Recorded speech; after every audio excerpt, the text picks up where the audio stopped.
ਵਾਹਿਗੁਰੂ ਵਾਹਿਗੁਰੂ ਵਾਹਿਗੁਰੂ ਵਾਹਿਗੁਰੂ ਵਾਹਿਗੁਰੂ। ਸਤਨਾਮ ਸ੍ਰੀ ਵਾਹਿਗੁਰੂ ਸਾਹਿਬ ਜੀ। ਵਡਹੰਸ ਮਹੱਲਾ ਤੀਜਾ ਘਰ ਪਹਿਲਾ। ਇਕ ਓੰਕਾਰ ਸਤਿਗੁਰ ਪ੍ਰਸਾਦ। ਮਨ ਮੈਲੈ ਸਭ ਕਿਛ ਮੈਲਾ, ਤਨ ਧੋਤੈ ਮਨ ਹੱਛਾ ਨਾ ਹੋਏ। ਇਹ ਜਗਤ ਭਰਮ ਭੁਲਾਇਆ, ਵਿਰਲਾ ਬੂਝੈ ਕੋਇ। ਮਨ ਮੈਲੈ ਸਭ ਕਿਛ ਮੈਲਾ, ਤਨ ਧੋਤੈ ਮਨ ਹੱਛਾ ਨਾ ਹੋਏ। ਇਹ ਜਗਤ ਭਰਮ ਭੁਲਾਇਆ, ਵਿਰਲਾ ਬੂਝੈ ਕੋਇ। ਜਪ ਮਨ ਮੇਰੇ ਤੂੰ ਏਕੋ ਨਾਮ, ਸਤਿਗੁਰ ਦੀਆ ਮੋਕੋ ਇਹੋ ਨਿਧਾਨ। ਜਪ ਮਨ ਮੇਰੇ ਤੂੰ ਏਕੋ ਨਾਮ, ਸਤਿਗੁਰ ਦੀਆ ਮੋਕੋ ਇਹੋ ਨਿਧਾਨ। ਵਾਹਿਗੁਰੂ ਜੀ ਕਾ ਖਾਲਸਾ, ਵਾਹਿਗੁਰੂ ਜੀ ਕੀ ਫਤਿਹ। ਪਰਮ ਸਨਮਾਨਯੋਗ ਜੁਗੋ ਜੁਗ ਅਟਲ ਤਖਤ ਚਵਰ ਦੇ ਮਾਲਕ, ਧੰਨ ਧੰਨ ਸਾਹਿਬ ਸ੍ਰੀ ਗੁਰੂ ਗ੍ਰੰਥ ਸਾਹਿਬ ਜੀ ਮਹਾਰਾਜ ਜੀ ਦੀ ਪਾਵਨ ਪਵਿੱਤਰ ਹਜ਼ੂਰੀ ਅੰਦਰ ਸੁਭਾਏਮਾਨ ਸਤ ਸੰਗੀ ਜਨੋ, ਆਓ ਸਤਿਗੁਰੂ ਜੀ ਨੇ ਅਪਾਰ ਕਿਰਪਾ ਰਹਿਮਤ ਵਰਤਾਉਂਦਿਆਂ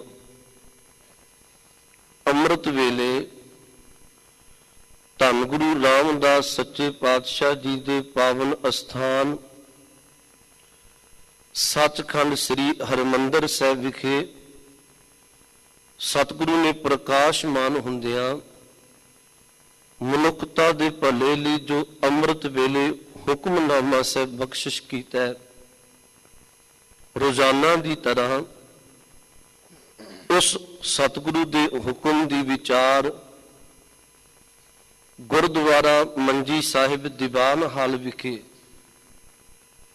ਆਪਾਂ ਸਤਿਗੁਰੂ ਦੀ ਕਿਰਪਾ ਦਾ ਸਦਕਾ ਕਰ ਸਕੀਏ। ਇੱਕ ਵਾਰ ਆਪ ਜੀ ਇਕਾਗਰਤਾ ਬਖਸ਼ ਦਿਆਂ,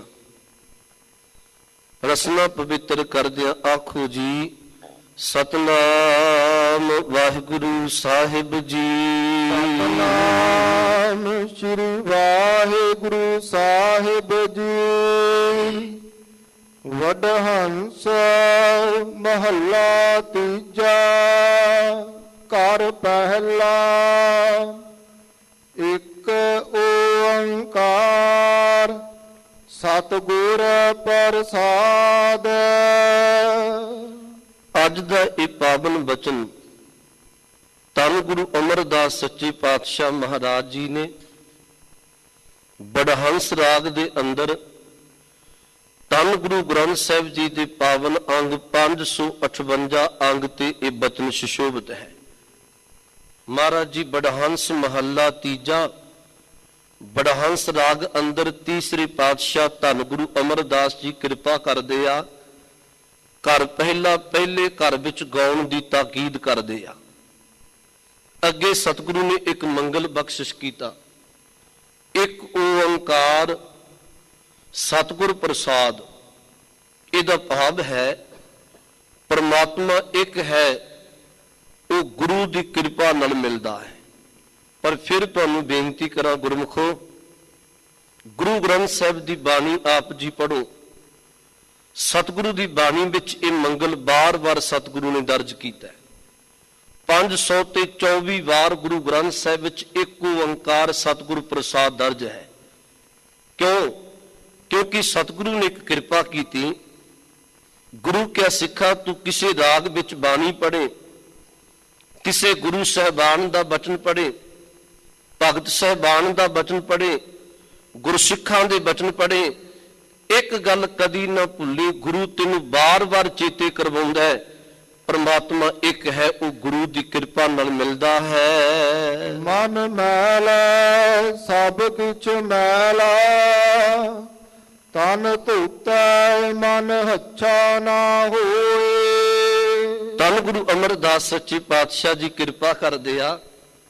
ਮਹਾਰਾਜ ਕਹਿਣ ਲੱਗੇ ਮਨੁੱਖਤਾ ਦਾ ਇੱਕ ਸੁਭਾਅ ਹੈ, ਇਹ ਬੜੇ ਵਾਰੀ ਤਨ ਦੀ ਇਸ਼ਨਾਨ ਕਰਵਾ ਕੇ, ਤਨ ਨੂੰ ਇਸ਼ਨਾਨ ਕਰਵਾ ਕੇ ਇੰਜ ਮਹਿਸੂਸ ਕਰਦਾ ਮੇਰੀ ਅੰਦਰ ਦੀ ਮੈਲ ਉਤਰ ਗਈ। ਇਸੇ ਵਜੋਂ ਇਹਦੇ ਥਾਂ ਥਾਂ ਤੇ ਕਈ ਟਿਕਾਣੇ ਬਣਾ ਲਏ।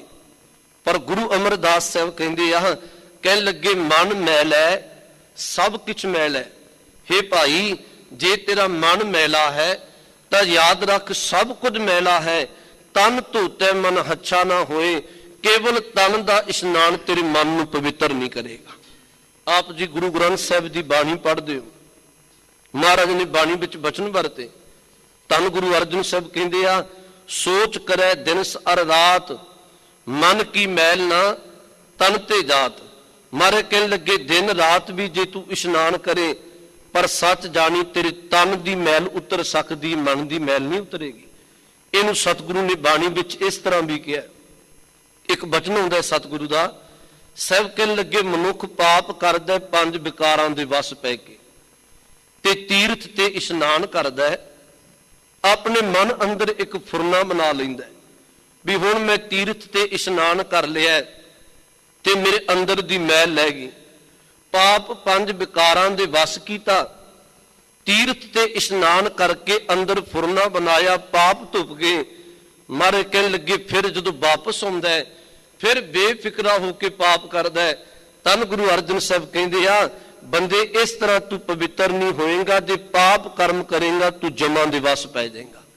ਬਾਣੀ ਵਿੱਚ ਬਚਨ ਹੁੰਦਾ, ਪਾਪ ਕਰੇ ਪੰਚਾਂ ਕੇ ਬਸ ਨੇ, ਤੀਰਥ ਨਾਏ ਕਹੇ ਸਭ ਉਤਰੇ, ਬੌਰ ਕਮਾਵੇਂ ਹੋਏ ਨਿਸੰਕ, ਜਮਪੁਰ ਬਾਂਧ ਖਰੇ ਕਾਲੰਕ। ਤਾਂ ਹੀ ਸਤਿਗੁਰੂ ਨੇ ਬਾਣੀ ਵਿੱਚ ਬਚਨ ਵਰਤੇ। ਮਾਰੇ ਕਹਿਣ ਲੱਗੇ ਅਸਲ ਵਿੱਚ ਇਸ਼ਨਾਨ ਦਾ ਤੀਰਥ ਕਿਹੜਾ ਹੈ? ਸਤਿਗੁਰੂ ਨੇ ਬਾਣੀ ਵਿੱਚ ਕਿਹਾ, ਤੀਰਥ ਨਾਵਣ ਜਾਓ, ਤੀਰਥ ਨਾਮ ਹੈ, ਤੀਰਥ ਸ਼ਬਦ ਵਿਚਾਰ, ਅੰਤਰ ਗਿਆਨ ਹੈ। ਮਹਾਰਾਜ ਕਹਿਣ ਲੱਗੇ ਗੁਰੂ ਦਾ ਅੰਤਰ ਆਤਮਿਕ ਗਿਆਨ ਪੈਦਾ ਕਰ ਲੈਣਾ, ਪਰਮੇਸ਼ਵਰ ਦੇ ਨਾਮ ਵਿੱਚ ਸੁਰਤ ਜੋੜਨਾ ਹੀ ਅਸਲੀ ਤੀਰਥ ਹੈ। ਇੱਥੇ ਗੁਰੂ ਅਮਰਦਾਸ ਜੀ ਨੇ ਕਿਹਾ, ਭਾਈ ਜੇ ਤੇਰਾ ਮਨ ਮੈਲਾ ਹੈ, ਤਨ ਧੋਤਿਆਂ ਮਨ ਪਵਿੱਤਰ ਨਹੀਂ ਹੋਏਗਾ। ਇਹ ਜਗਤ ਭਰਮ ਭੁਲਾਇਆ, ਵਿਰਲਾ ਬੂਝੈ ਕੋਈ। ਸਤਿਗੁਰੂ ਕਹਿਣ ਲੱਗੇ ਇਹ ਜਿਹੜਾ ਜਗਤ ਹੈ, ਸੰਸਾਰ ਹੈ, ਕਈ ਵਾਰੀ ਇਹ ਭਰਮ ਦੇ ਵਿੱਚ ਪੈ ਜਾਂਦਾ ਹੈ, ਤੇ ਭਰਮ ਦੇ ਵਿੱਚ ਪੈ ਕੇ ਇਹਨੂੰ ਧਰਮ ਨਹੀਂ ਸਮਝ ਆਉਂਦਾ, ਇਹ ਫਿਰ ਕਈ ਵਾਰੀ ਕੁਰਾਏ ਪੈਂਦਾ। ਗੁਰੂ ਜੀ ਨੇ ਕਿਹਾ ਬਿਰਲਾ ਬਿਰਲਾ ਕੋਈ ਹੈ ਜਿਹੜਾ ਗੁਰੂ ਦੇ ਇਸ ਉਪਦੇਸ਼ ਨੂੰ ਸਮਝਦਾ ਤੇ ਕਮਾਉਂਦਾ ਹੈ ਕਿ ਤਨ ਧੋਤਿਆਂ ਮਨ ਦੀ ਪਵਿੱਤਰਤਾ ਨਹੀਂ ਹੁੰਦੀ। ਤੇ ਭਰਮ ਇੱਕ ਐਸਾ ਹੈ ਗੁਰਮੁਖੋ, ਕਹਿੰਦੇ ਨੇ ਇੱਕ ਬੱਚੀ ਆਪਣੇ ਮਾਂ-ਬਾਪ ਦੇ ਵਿਹੜੇ ਵਿੱਚ ਖੇਡੀ, ਪਰ ਜਵਾਨੀ ਦਾ ਸਮਾਂ ਆਇਆ, ਮਾਂ-ਬਾਪ ਨੇ ਉਹਨੂੰ ਵਿਆਹ ਕੇ ਸਹੁਰੇ ਘਰ ਘੱਲਿਆ। ਸਹੁਰੇ ਘਰ ਆਈ ਤੇ ਜਦੋਂ ਘਰ ਆਈ ਤੇ ਉਹਦੀ ਸੱਸ ਨੇ ਕਿਹਾ, ਧੀਏ ਇੱਕ ਕੰਮ ਕਰ, ਤੂੰ ਦੁੱਧ ਨੂੰ ਜਾਗ ਲਾ ਦੇ। ਧਿਆਨ ਨਾਲ ਸੁਣਿਓ, ਸ਼ਬਦ ਇਹ ਵਰਤਿਆ, ਤੂੰ ਦੁੱਧ ਨੂੰ ਜਾਗ ਲਾ। ਉਸ ਬੱਚੀ ਨੇ ਇੱਕ ਸ਼ਬਦ ਵਰਤਿਆ, ਕਹਿਣ ਲੱਗੀ ਮਾਂ, ਸੱਸ ਮਾਂ ਨੂੰ ਕਿਹਾ, ਮਾਂ ਇੱਕ ਕੰਮ ਕਰ, ਪਹਿਲਾਂ ਬਿੱਲੀ ਟੋਕਰੇ ਥੱਲੇ ਤਾੜ ਦੇ, ਪਹਿਲਾਂ ਬਿੱਲੀ ਨੂੰ ਟੋਕਰੇ ਥੱਲੇ ਬੰਦ ਕਰ ਦੇ। ਉਹਦੀ ਮਾਂ ਨੇ ਕਿਹਾ, ਧੀਏ ਦੁੱਧ ਨੂੰ ਜਾਗ ਲਾਉਣੇ, ਬਿੱਲੀ ਨੂੰ ਟੋਕਰੇ ਥੱਲੇ ਤਾੜਨ ਦਾ ਕੀ ਮਤਲਬ? ਉਹ ਜੀ ਉਹਦੇ ਪੇਕੇ ਘਰ ਆਈ, ਸੱਸ ਮਾਂ ਪੇਕੇ ਘਰ ਆ ਕੇ ਪੁੱਛਦੀ ਏ, ਸਿਆਣੀ ਸੀ, ਉਹਨੇ ਪੁੱਛਿਆ ਆ ਕੇ ਕੀ ਕਾਰਨ ਮੈਂ ਧੀ ਨੂੰ ਦੁੱਧ ਨੂੰ ਜਾਗ ਲਾਉਣ ਦਾ ਕਿਹਾ ਹੈ? ਇਹ ਬਾਰ-ਬਾਰ ਇੱਕ ਗੱਲ ਦੁਹਰਾ ਰਹੀ ਏ, ਮੈਂ ਬਚਪਨ ਤੋਂ ਜਦੋਂ ਸਾਡੇ ਘਰ ਵਿੱਚ ਦੁੱਧ ਨੂੰ ਜਾਗ ਲੱਗਦਾ ਸੀ, ਅਸੀਂ ਬਿੱਲੀ ਨੂੰ ਟੋਕਰੇ ਥੱਲੇ ਤਾੜਦੇ ਸਾਂ। ਉਹਨੇ ਪੁੱਛਿਆ ਕੀ ਕਾਰਨ ਹੈ?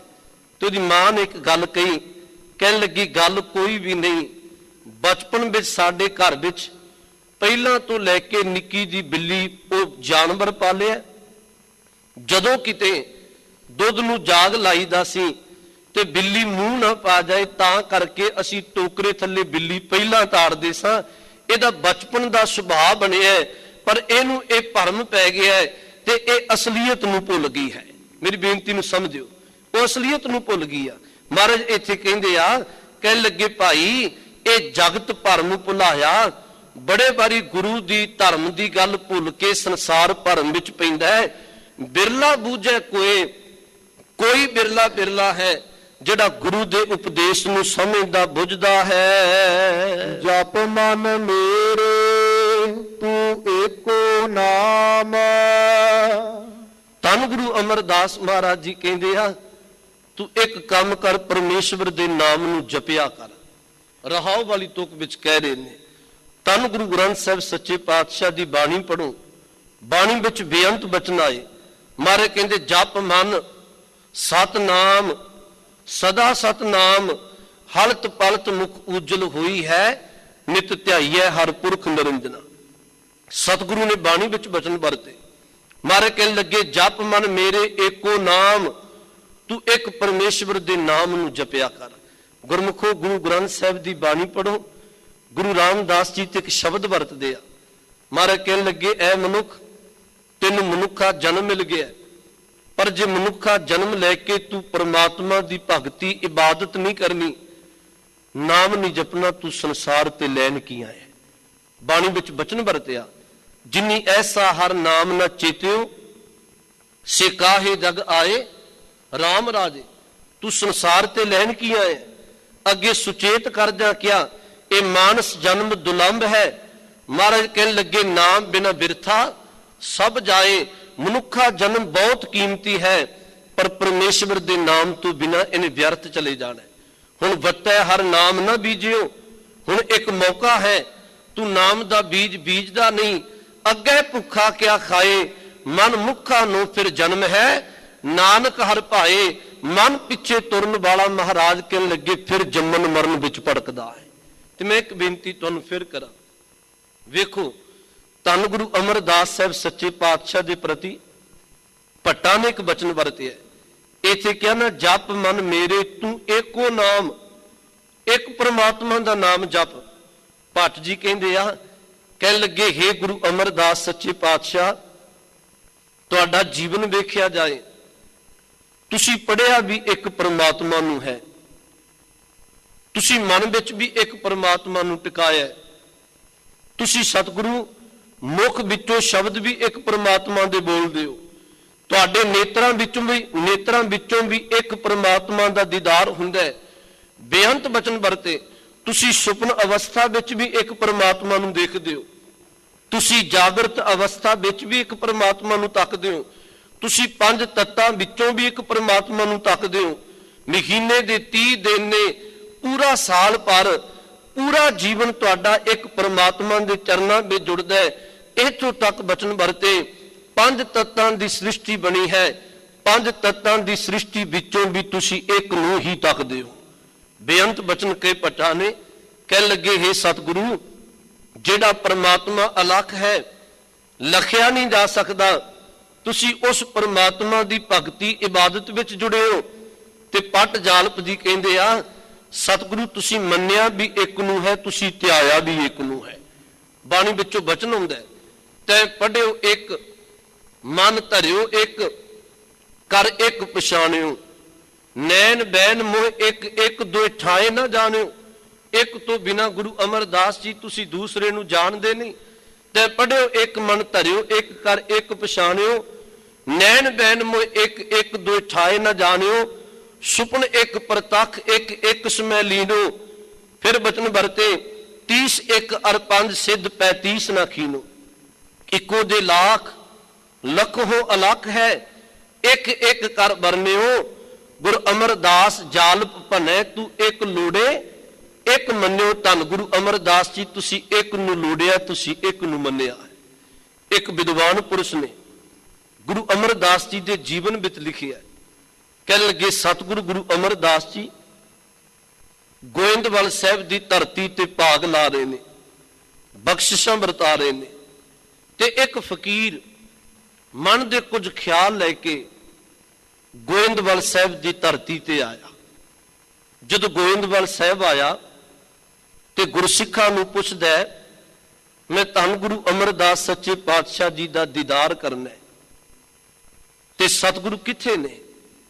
ਅੱਗੋਂ ਗੁਰੂ ਕੇ ਸਿੱਖਾਂ ਨੇ ਕਿਹਾ, ਸਤਿਗੁਰੂ ਮਹਾਰਾਜ ਇਕਾਂਤ ਵਿੱਚ ਰੱਬੀ ਭਗਤੀ ਵਿੱਚ ਰੱਬੀ ਸਿਮਰਨ ਵਿੱਚ ਬੰਦਗੀ ਵਿੱਚ ਟਿਕੇ ਹੋਏ ਨੇ, ਤੂੰ ਕੁਝ ਘੜੀਆਂ ਪ੍ਰਸ਼ਾਦ ਪਾਣੀ ਜਲ ਪਾਣੀ ਛਕ।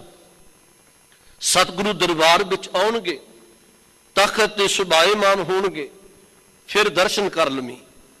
ਕਹਿਣ ਲੱਗੇ ਆਏ ਹੋਏ ਫਕੀਰ ਦੇ ਮਨ ਵਿੱਚ ਇੱਕ ਫੁਰਨਾ ਆ ਗਿਆ, ਮਨਾ ਇਹ ਤੇ ਖੁਦ ਪਰਮੇਸ਼ਰ ਨੇ ਗੁਰੂ ਅਮਰਦਾਸ ਜੀ, ਇਹਨਾਂ ਅੰਦਰ ਤੇ ਰੱਬੀ ਜੋਤ ਵਰਤਦੀ ਹੈ, ਤੇ ਇਹਨਾਂ ਨੂੰ ਭਗਤੀ ਕਰਨ ਦੀ ਸਿਮਰਨ ਕਰਨ ਦੀ ਕੀ ਲੋੜ ਹੈ?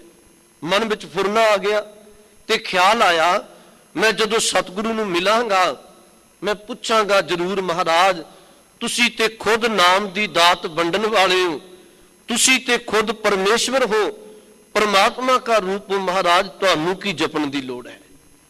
ਚਲੋ ਜੀ, ਸਤਿਗੁਰੂ ਦਰਬਾਰ ਵਿੱਚ ਆਏ। ਕੁਝ ਘੜੀਆਂ ਬਾਅਦ ਇਹ ਫਕੀਰ ਸਤਿਗੁਰੂ ਦੇ ਦੀਦਾਰ ਨੂੰ ਗਿਆ, ਦਰਬਾਰ ਵਿੱਚ ਜਾ ਨਮਸਕਾਰ ਕੀਤੀ, ਹੱਥ ਜੋੜ ਬੇਨਤੀ ਕੀਤੀ, ਮਹਾਰਾਜ ਮੇਰੇ ਮਨ ਵਿੱਚ ਖਿਆਲ ਆ ਗਿਆ, ਤੁਸੀਂ ਤੇ ਖੁਦ ਪਰਮੇਸ਼ਵਰ ਹੋ ਤੇ ਤੁਹਾਨੂੰ ਨਾਮ ਜਪਣ ਦੀ ਕੀ ਲੋੜ ਹੈ?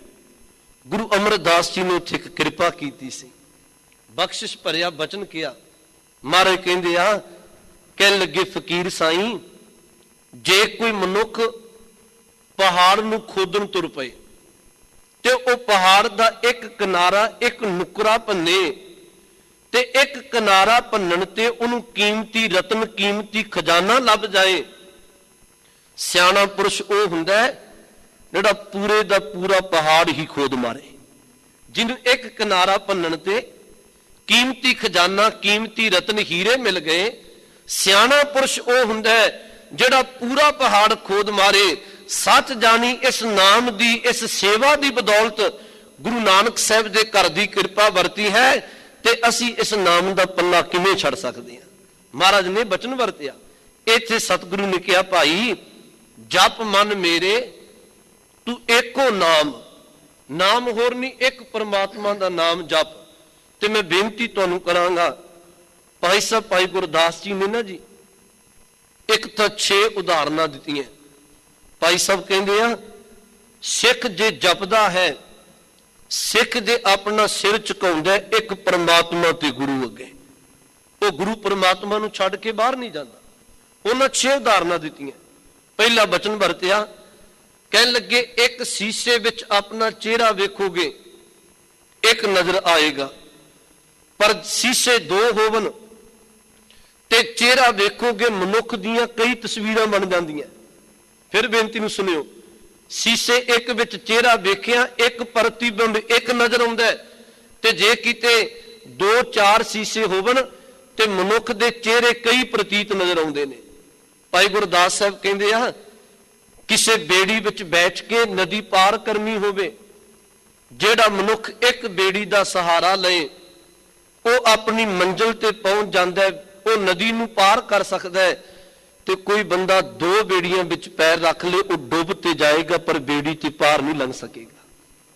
ਭਾਈ ਸਾਹਿਬ ਨੇ ਤੀਸਰਾ ਵਚਨ ਵਰਤਿਆ, ਕਹਿਣ ਲੱਗੇ ਕੋਈ ਮਨੁੱਖ ਦੁਰਾਹੇ ਵਿੱਚ ਖਲੋਤਾ ਹੋਵੇ, ਇੱਕ ਰਸਤੇ ਜਾ ਰਿਹਾ, ਅਗਾਂਹ 2 ਰਸਤੇ ਹੋ ਗਏ, ਤੇ ਜੇ ਮਨ ਵਿੱਚ ਦੁਚਿੱਤੀ ਪਾ ਲਵੇ ਵੀ ਮੇਰਾ ਰਸਤਾ ਆ ਹੈ ਜਾਂ ਆ ਹੈ, ਸਤਿਗੁਰੂ ਕਹਿਣ ਲੱਗੇ ਭੁਲੇਖੇ ਵਿੱਚ ਪੈ ਜਾਏਗਾ। ਭਾਈ ਸਾਹਿਬ ਕਹਿੰਦੇ ਆ ਪਰ ਉਹ ਆਪਣੀ ਮੰਜ਼ਿਲ ਤੇ ਨਹੀਂ ਪਹੁੰਚੇਗਾ।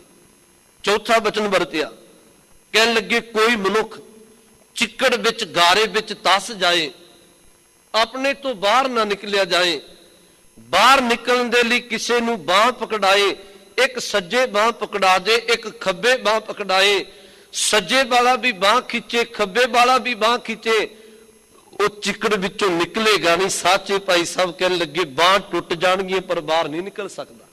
ਬਾਹਰ ਨਿਕਲਣੇ ਇੱਕ ਪਾਸੇ ਬਾਹ ਪਕੜਾਉਣੀ ਪਏਗੀ। ਅਗਲਾ ਬਚਨ ਵਰਤਿਆ, ਭਾਈ ਸਾਹਿਬ ਕਹਿੰਦੇ ਆ ਇੱਕ ਨਗਰ ਦੇ, ਇੱਕ ਪਿੰਡ ਦੇ ਦੋ ਰਾਜੇ ਹੋਵਨ, ਦੋ ਚੌਧਰੀ ਹੋਵਨ, ਉਹ ਪਿੰਡ ਦਾ ਭਲਾ ਨਹੀਂ ਕਰ ਸਕਦੇ, ਉਹ ਆਪਸ ਵਿੱਚ ਈਰਖਾ ਕਰੀ ਜਾਣਗੇ।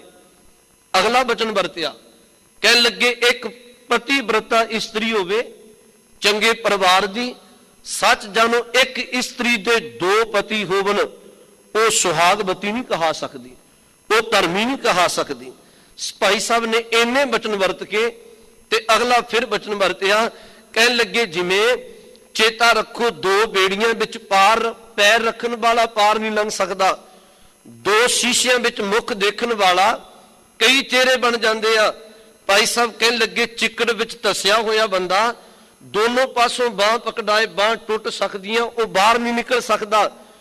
ਦੁਰਾਹੇ ਵਿੱਚ ਖਲੋ ਕੇ ਦੁਚਿੱਤੀ ਵਿੱਚ ਪਿਆ ਬੰਦਾ ਮੰਜ਼ਿਲ ਤੇ ਨਹੀਂ ਪਹੁੰਚ ਸਕਦਾ। ਇੱਕ ਇਸਤਰੀ ਦੇ ਦੋ ਪਤੀ ਹੋਵਨ, ਉਹ ਆਪਣੇ ਆਪ ਨੂੰ ਸੁਹਾਗਵਤੀ ਤੇ ਆਪਣੇ ਆਪ ਨੂੰ ਸੁਭਾਗਾ ਨਹੀਂ ਸਮਝੇਗੀ। ਭਾਈ ਸਾਹਿਬ ਨੇ ਇਹਨੇ ਉਦਾਹਰਨ ਦੇ ਕੇ ਕਿਹਾ, ਕਹਿਣ ਲੱਗੇ ਗੁਰੂ ਕਾ ਸਿੱਖ ਆਪਣੇ ਗੁਰੂ ਪਰਮਾਤਮਾ ਨੂੰ ਛੱਡ ਕੇ, ਇੱਕ ਪਰਮਾਤਮਾ ਦੇ ਨਾਮ ਨੂੰ ਛੱਡ ਕੇ ਤੇ ਹੋਰ ਥਾਵਾਂ ਤੇ ਆਪਣੇ ਮੱਥੇ ਟੇਕੀ ਜਾਏ, ਹੋਰ ਥਾਵਾਂ ਤੇ ਜਾਈ ਜਾਏ, ਸੱਚ ਜਾਣੋ ਉਹ ਜਮਾਂ ਦੀ ਮਾਰ ਸਹਿੰਦਾ, ਉਹ ਪਰਮਾਤਮਾ ਦੇ ਦਰ ਦੀ ਪਰਵਾਹ ਨਹੀਂ ਹੁੰਦਾ। ਭਾਈ ਸਾਹਿਬ ਨੇ ਬਚਨ ਵਰਤੇ। ਭਾਈ ਸਾਹਿਬ ਕਹਿੰਦੇ ਆ ਦੋਏ ਦਰਪਣ ਦੇਖੈ ਏਕ ਮੈਂ ਅਨੇਕ ਰੂਪ, ਦੋਏ ਨਾਵ ਪਾਵ ਤਰੇ ਪਹੁੰਚੈ ਨ ਪਾਰ ਹੈ, ਦੋਏ ਦਿਸ਼ਾ ਗਏ ਗਹਾਏ ਸਹਿ ਹਾਥ ਪਾਉ ਟੂਟੇ, ਦੁਰਾਹੇ ਦੋ ਚਿਤ ਹੋਏ ਤੂਲ ਪਗ ਤਾਰ ਹੈ। ਫਿਰ ਬਚਨ ਵਰਤਿਆ ਦੋਏ ਭੂਪ ਤਾਕੋ ਗਾਓ ਪਰਜਾ ਨ ਸੁਖੀ ਹੋਤ, ਦੋਏ ਪੁਰਖਨ ਕੀ ਕੁਲਾ ਬਧੂ ਨਾਰ ਹੈ।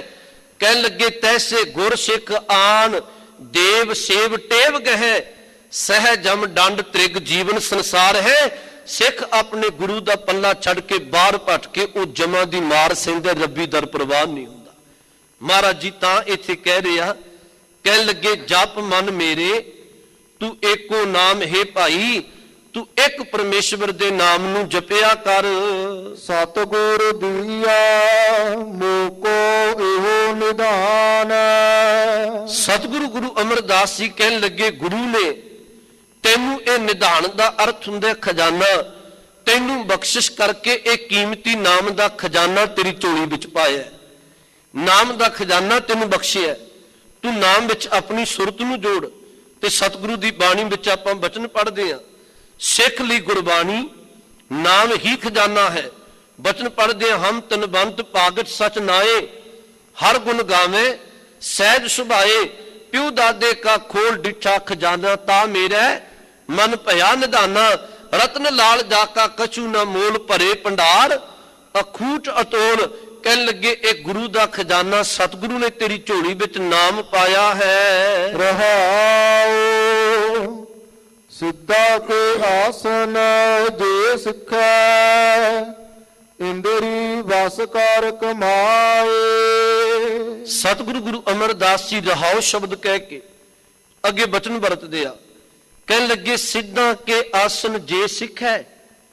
ਸਿੱਖੈ ਦਾ ਅਰਥ ਹੈ ਕੋਈ ਸਿੱਖ ਲਏ। ਜੇ ਕੋਈ ਸਿੱਧਾਂ ਵਾਲੇ, ਸਿੱਧ ਦਾ ਅਰਥ ਹੁੰਦਾ ਪੁੱਗੇ ਹੋਏ ਜੋਗੀ। ਜੇ ਕਿ ਜੋਗੀਆਂ ਵਾਲੇ, ਕਰਾਮਾਤਾ ਕਰਨ ਵਾਲੇ, ਜੇ ਕੋਈ ਆਸਨ ਸਿੱਖ ਲਏ, ਇੰਦਰੀ ਵਸ ਕਰ ਕਮਾਏ, ਤੇ ਉਹਨਾਂ ਜੋਗੀਆਂ ਦੀ ਤਰ੍ਹਾਂ, ਸਿੱਧਾਂ ਦੀ ਤਰ੍ਹਾਂ ਕੋਈ ਆਪਣੇ ਇੰਦਰੀਆਂ ਨੂੰ ਵਸ ਕਰਨ ਦਾ ਯਤਨ ਕਰੇ। ਫਿਰ ਬੇਨਤੀ ਨੂੰ ਸੁਣਿਓ, ਆਪ ਜੀ ਨੂੰ ਪਤਾ ਹੈ ਸਿੱਧਾਂ ਦਾ, ਜੋਗੀਆਂ ਦਾ ਲਿਬਾਸ ਆਪਣੇ। ਉਹਨਾਂ ਨੇ ਜੀ ਖਿੰਥਾ ਗੋਦੜੀ ਕੋਲ ਰੱਖਣੀ, ਡੰਡਾ ਕੋਲ ਰੱਖਣਾ, ਕੰਨਾਂ ਵਿੱਚ ਮੁੰਦਰਾ ਪਾਉਣੀਆਂ, ਫਿਰ ਤਨ ਤੇ ਸੁਭਾਅ ਮਿਲਣੀ, ਫਿਰ ਇਸੇ ਤਰ੍ਹਾਂ ਡੰਡਾ ਹੱਥ ਵਿੱਚ ਪਕੜ ਕੇ ਰੱਖਣਾ। ਇੱਥੋਂ ਤੱਕ ਸਿੰਗੀ ਆਪਣੇ ਕੋਲ ਰੱਖਦੇ ਸਨ ਸਾਜ਼ ਵਜਾਉਣ ਦੇ ਲਈ, ਤੇ ਫਿਰ ਉਹਨਾਂ ਨੇ ਤਾੜੀ ਲਾ ਕੇ ਬਹਿਣਾ। ਤਾੜੀ ਦਾ ਅਰਥ ਸਮਾਧੀ ਲਾ ਕੇ ਬਹਿਣਾ, ਚੁੱਪ ਧਾਰਨ ਕਰ ਲੈਣਾ, ਇੱਕ ਨਾਸਕਾਂ ਰਾਹੀਂ ਸਵਾਸ ਚੜਾਉਣਾ, ਦੂਸਰੇ ਲਈ ਲਾਉਣਾ, ਕਈ ਤਰ੍ਹਾਂ ਦੇ ਇਸ ਤਰ੍ਹਾਂ ਦੇ ਕਰਮ ਕਰਨੇ। ਸਤਿਗੁਰੂ ਕਹਿਣ ਲੱਗੇ ਇਹ ਜਿਹੜੇ ਸਿੱਧਾਂ ਦੇ ਕਰਮ ਨੇ, ਸਿੱਧਾਂ ਦਾ ਲਿਬਾਸ, ਸਿੱਧਾਂ ਦਾ ਜਿਹੜਾ ਆਸਨ ਹੈ, ਜੇ ਕੋਈ ਮਨੁੱਖ ਸਿੱਧਾਂ ਕੇ ਆਸਨ ਜੇ ਸਿੱਖੈ, ਸਿੱਧਾਂ ਵਾਲੇ ਆਸਨ ਸਿੱਖ ਲਵੇ, ਇੰਦਰੀ ਵਸ ਕਰ ਕਮਾਏ, ਜਿਵੇਂ ਉਹ ਯਤਨ ਕਰਦੇ ਨੇ ਆਪਣੇ ਇੰਦਰੀਆਂ ਨੂੰ ਵਸ ਕਰਨ ਦੇ ਲਈ। ਮਨ ਕੀ ਮੈਲ ਨਾ ਉਤਰੈ, ਹਉਮੈ ਮੈਲ ਨਾ ਜਾਏ। ਮਹਾਰਾਜ ਕਹਿੰਦੇ ਸਿੱਧਾਂ ਦੇ ਆਸਨਾਂ ਦੇ ਨਾਲ ਸੱਚੇ ਦੇ ਅੰਦਰ ਦੀ ਮੈਲ ਨਹੀਂ ਉਤਰਦੀ। ਮਨ ਕੀ ਮੈਲ ਨਾ ਉਤਰੈ, ਹਉਮੈ ਮੈਲ ਨਾ ਜਾਏ, ਤੇ ਅੰਦਰ ਦਾ ਜਿਹੜਾ ਅਹੰਕਾਰ ਹੈ, ਮਹਾਰਾਜ ਕਹਿਣ ਲੱਗੇ ਸਿੱਧਾਂ ਦੇ ਕਰਮਾਂ ਨਾਲ ਕਦੀ ਨਹੀਂ ਮਰਦਾ। ਮੈਂ ਫਿਰ ਤੁਹਾਨੂੰ ਬੇਨਤੀ ਕਰਾਂ, ਅੰਦਰ ਦਾ ਅਹੰਕਾਰ ਗੁਰੂ ਦੀ ਕਿਰਪਾ, ਗੁਰੂ ਕੇ ਬਖਸ਼ੇ ਗਿਆਨ ਨਾਲ, ਗੁਰੂ ਕੀ ਦਿੱਤੇ ਨਾਮ ਨਾਲ ਮਰਦਾ ਹੈ। ਮੈਂ ਸੰਖੇਪ ਤੁਹਾਨੂੰ ਸਾਖੀ ਵਿਖਿਆਨ ਕਰਾਂ। ਸੰਗਲਾ ਦੀਪ ਦੀ ਧਰਤੀ ਤੇ ਸ਼ਿਵ ਨਾਮ ਬਾਦਸ਼ਾਹ ਰਹਿੰਦਾ। ਉਂਝ ਆਪ ਜੀ ਚੇਤਾ ਰੱਖਿਓ, ਧੰਨ ਗੁਰੂ ਨਾਨਕ ਸਾਹਿਬ ਜੀ ਦੇ ਚਰਨਾਂ ਵਿੱਚ ਮਲਸੀਆਂ ਦਾ ਰਹਿਣ ਵਾਲਾ ਭਾਈ ਭਗੀਰਥ ਆਇਆ ਸੀ। ਭਾਈ ਭਗੀਰਥ ਨੇ ਸਿੱਖੀ ਧਾਰਨ ਕੀਤੀ ਸੁਲਤਾਨਪੁਰ ਸਾਹਿਬ। ਭਾਈ ਭਗੀਰਥ ਤੋਂ ਗੁਰੂ ਦਾ ਉਪਦੇਸ਼ ਸੁਣਿਆ ਮਨਸੁਖ ਵਪਾਰੀ ਨੇ, ਲਾਹੌਰ ਦੇ ਨੇ, ਤੇ ਮਨਸੁਖ ਵਪਾਰੀ ਗੁਰੂ ਚਰਨਾਂ ਵਿੱਚ ਗੁਰੂ ਨਾਨਕ ਸਾਹਿਬ ਜੀ ਦੀ ਸ਼ਰਨ ਆਇਆ। ਉਹਨੇ ਗੁਰੂ ਨਾਨਕ ਸਾਹਿਬ ਦੀਆਂ ਰਹਿਮਤਾਂ ਮਾਣੀਆਂ। ਮਨਸੁਖ ਵਪਾਰੀ ਦਾ ਵਪਾਰ ਚੱਲਦਾ ਸੀ ਸੰਗਲਾ ਦੀਪ ਦੇ ਬਾਦਸ਼ਾਹ ਸ਼ਿਵ ਨਾਭ ਨਾਲ। ਜਦੋਂ ਸ਼ਿਵ ਨਾਭ ਨਾਲ ਮਿਲਾਪ ਹੋਇਆ, ਮਨਸੁਖ ਦਾ ਉਹਨੇ ਜੀਵਨ ਵੇਖਿਆ। ਉਹਨੇ ਕਿਹਾ ਤੇਰਾ ਜੀਵਨ ਬਦਲ ਗਿਆ, ਤੂੰ ਆਨੰਦ ਦੀ ਅਵਸਥਾ ਵਿੱਚ ਜਿਉਣ ਲੱਗ ਪਿਆ। ਤੇ ਮਨਸੁਖ ਨੇ ਕਿਹਾ ਸੀ ਇਹ ਗੁਰੂ ਨਾਨਕ ਸਾਹਿਬ ਦੀ ਕਿਰਪਾ ਵਰਤੀ ਹੈ। ਸ਼ਿਵ ਨਾਭ ਨੇ ਕਿਹਾ ਮੈਂ ਵੀ ਦੀਦਾਰ ਕਰਨਾ। ਮਨਸੁਖ ਨੇ ਕਿਹਾ ਗੁਰੂ ਅੰਤਰਜਾਮੀ ਹੈ, ਤੂੰ ਭਾਵਨਾ ਨਾਲ ਨਿਤ ਚੇਤਾ ਕਰੀ, ਗੁਰੂ ਤੈਨੂੰ ਜਾਣ ਦੀ ਲੋੜ ਨਹੀਂ, ਇੱਥੇ ਆ ਕੇ ਹੀ ਦੀਦਾਰ ਬਖਸ਼ਣਗੇ। ਮੈਂ ਫਿਰ ਬੇਨਤੀ ਕਰਾਂ, ਨਿਤ ਸ਼ਿਵ ਨਾਭ ਅਰਦਾਸ ਕਰਦਾ। ਅੱਜ ਸਤਿਗੁਰੂ ਗਏ ਨੇ, ਚਲੋ ਪਹਿਲਾਂ ਉਹਨੇ ਪਰਖ ਵੀ ਕੀਤੀ, ਪਰ ਸਤਿਗੁਰੂ ਨੇ ਉੱਥੇ ਵੀ ਰੱਬੀ ਉਪਦੇਸ਼ ਬਖਸ਼ਿਆ। ਸ਼ਿਵ ਨਾਭ ਦੇ ਕੋਲ ਗਏ, ਸ਼ਿਵ ਨਾਭ ਨੇ ਸਤਿਗੁਰਾਂ ਨੂੰ ਨਮਸਕਾਰ ਕੀਤੀ ਤੇ ਇੱਕ ਬੇਨਤੀ ਕੀਤੀ, ਮਹਾਰਾਜ ਮੈਨੂੰ ਆਪਣਾ ਸਿੱਖ ਬਣਾ ਲਓ, ਮੈਨੂੰ ਨਿਰੰਕਾਰ ਪ੍ਰਮਾਤਮਾ ਨਾਲ ਜੋੜ ਦਿਓ। ਸਤਿਗੁਰੂ ਨੇ ਹੱਸ ਕੇ ਇੱਕ ਬਚਨ ਕਿਹਾ, ਕਹਿਣ ਲੱਗੇ ਸ਼ਿਵ ਨਾਭ ਬਾਦਸ਼ਾਹ ਹੈ, ਤੂੰ ਭੇਟ ਕੀ ਕਰੇਗਾ? ਕਹਿਣ ਲੱਗਿਆ ਮਹਾਰਾਜ ਮੇਰਾ ਰਾਜ ਪੱਗ ਅੱਜ ਤੋਂ ਬਾਅਦ ਤੁਹਾਡਾ ਹੈ। ਮਹਾਰਾਜ ਕਹਿਣ ਲੱਗੇ ਇਹ ਤੇ ਤੇਰੇ ਤੋਂ ਪਹਿਲਾਂ ਕਈ ਦਾਅਵਾ ਕਰਨ ਵਾਲੇ ਸਨ, ਰਾਜ ਭਾਗ ਤੇ ਉਹਨਾਂ ਦਾ ਨਹੀਂ ਬਣਿਆ, ਕੋਈ ਆਪਣੀ ਚੀਜ਼ ਭੇਟਾ ਕਰ। ਉਹਨੇ ਕਿਹਾ ਮਹਾਰਾਜ ਮੇਰਾ ਤਨ ਤੁਹਾਡਾ ਹੈ। ਸਤਿਗੁਰੂ ਕਹਿੰਦੇ ਤਨ ਤੇ ਮੜੀਆਂ ਵਿੱਚ ਜਾਏਗਾ, ਕਬਰ ਵਿੱਚ ਜਾਏਗਾ, ਕੁਝ ਹੋਰ ਭੇਟਾ ਕਰ। ਕਹਿਣ ਲੱਗਿਆ ਮਹਾਰਾਜ ਮੇਰਾ ਮਨ ਤੁਹਾਡਾ ਹੈ। ਸਤਿਗੁਰੂ ਕਹਿਣ ਲੱਗੇ ਤੇਰਾ ਮਨ ਤੇਰੇ ਕੋਲ ਨਹੀਂ ਖਲੋਂਦਾ, ਕੁਝ ਹੋਰ ਭੇਟਾ ਕਰ। ਤੇ ਸ਼ਿਵ ਨਾਮ ਸਤਿਗੁਰਾਂ ਦੇ ਚਰਨਾਂ ਤੇ ਤੈ ਪਿਆ। ਕਹਿਣ ਲੱਗਿਆ ਸਤਿਗੁਰੂ ਮੈਨੂੰ ਸਮਝ ਨਹੀਂ ਆ ਰਹੀ ਮੈਂ ਕੀ ਭੇਟ ਕਰਾਂ। ਗੁਰੂ ਨਾਨਕ ਸਾਹਿਬ ਨੇ ਉੱਥੇ ਇੱਕ ਬਚਨ ਵਰਤਿਆ ਸੀ। ਮਹਾਰਾਜ ਕਹਿੰਦੇ ਸ਼ਿਵ ਨਾਮ ਆ ਜਿਹੜਾ ਵਾਰ-ਵਾਰ ਤੂੰ ਸ਼ਬਦ ਵਰਤਦੇ ਨਾ, ਮੇਰਾ ਰਾਜ ਭਾਗ, ਮੇਰਾ ਤਨ, ਮੇਰਾ ਮਨ, ਸੱਚ ਵੇ ਇਹ ਅੰਦਰ ਦੀ ਹੋ, ਇਹ ਅੰਦਰ ਦੀ ਹਉਮੈ, ਅੰਦਰ ਦਾ ਅਹੰਕਾਰ ਮੈਨੂੰ ਭੇਟ ਕਰ ਦੇ। ਬਸ ਅਹੰਕਾਰ ਗੁਰੂ ਨੂੰ ਭੇਟ ਕਰਨ ਦੀ ਦੇਰ ਗੁਰੂ ਨਿਰੰਕਾਰ ਦੇ ਚਰਨਾਂ ਵਿੱਚ ਜੋੜ ਦਿੰਦਾ ਹੈ।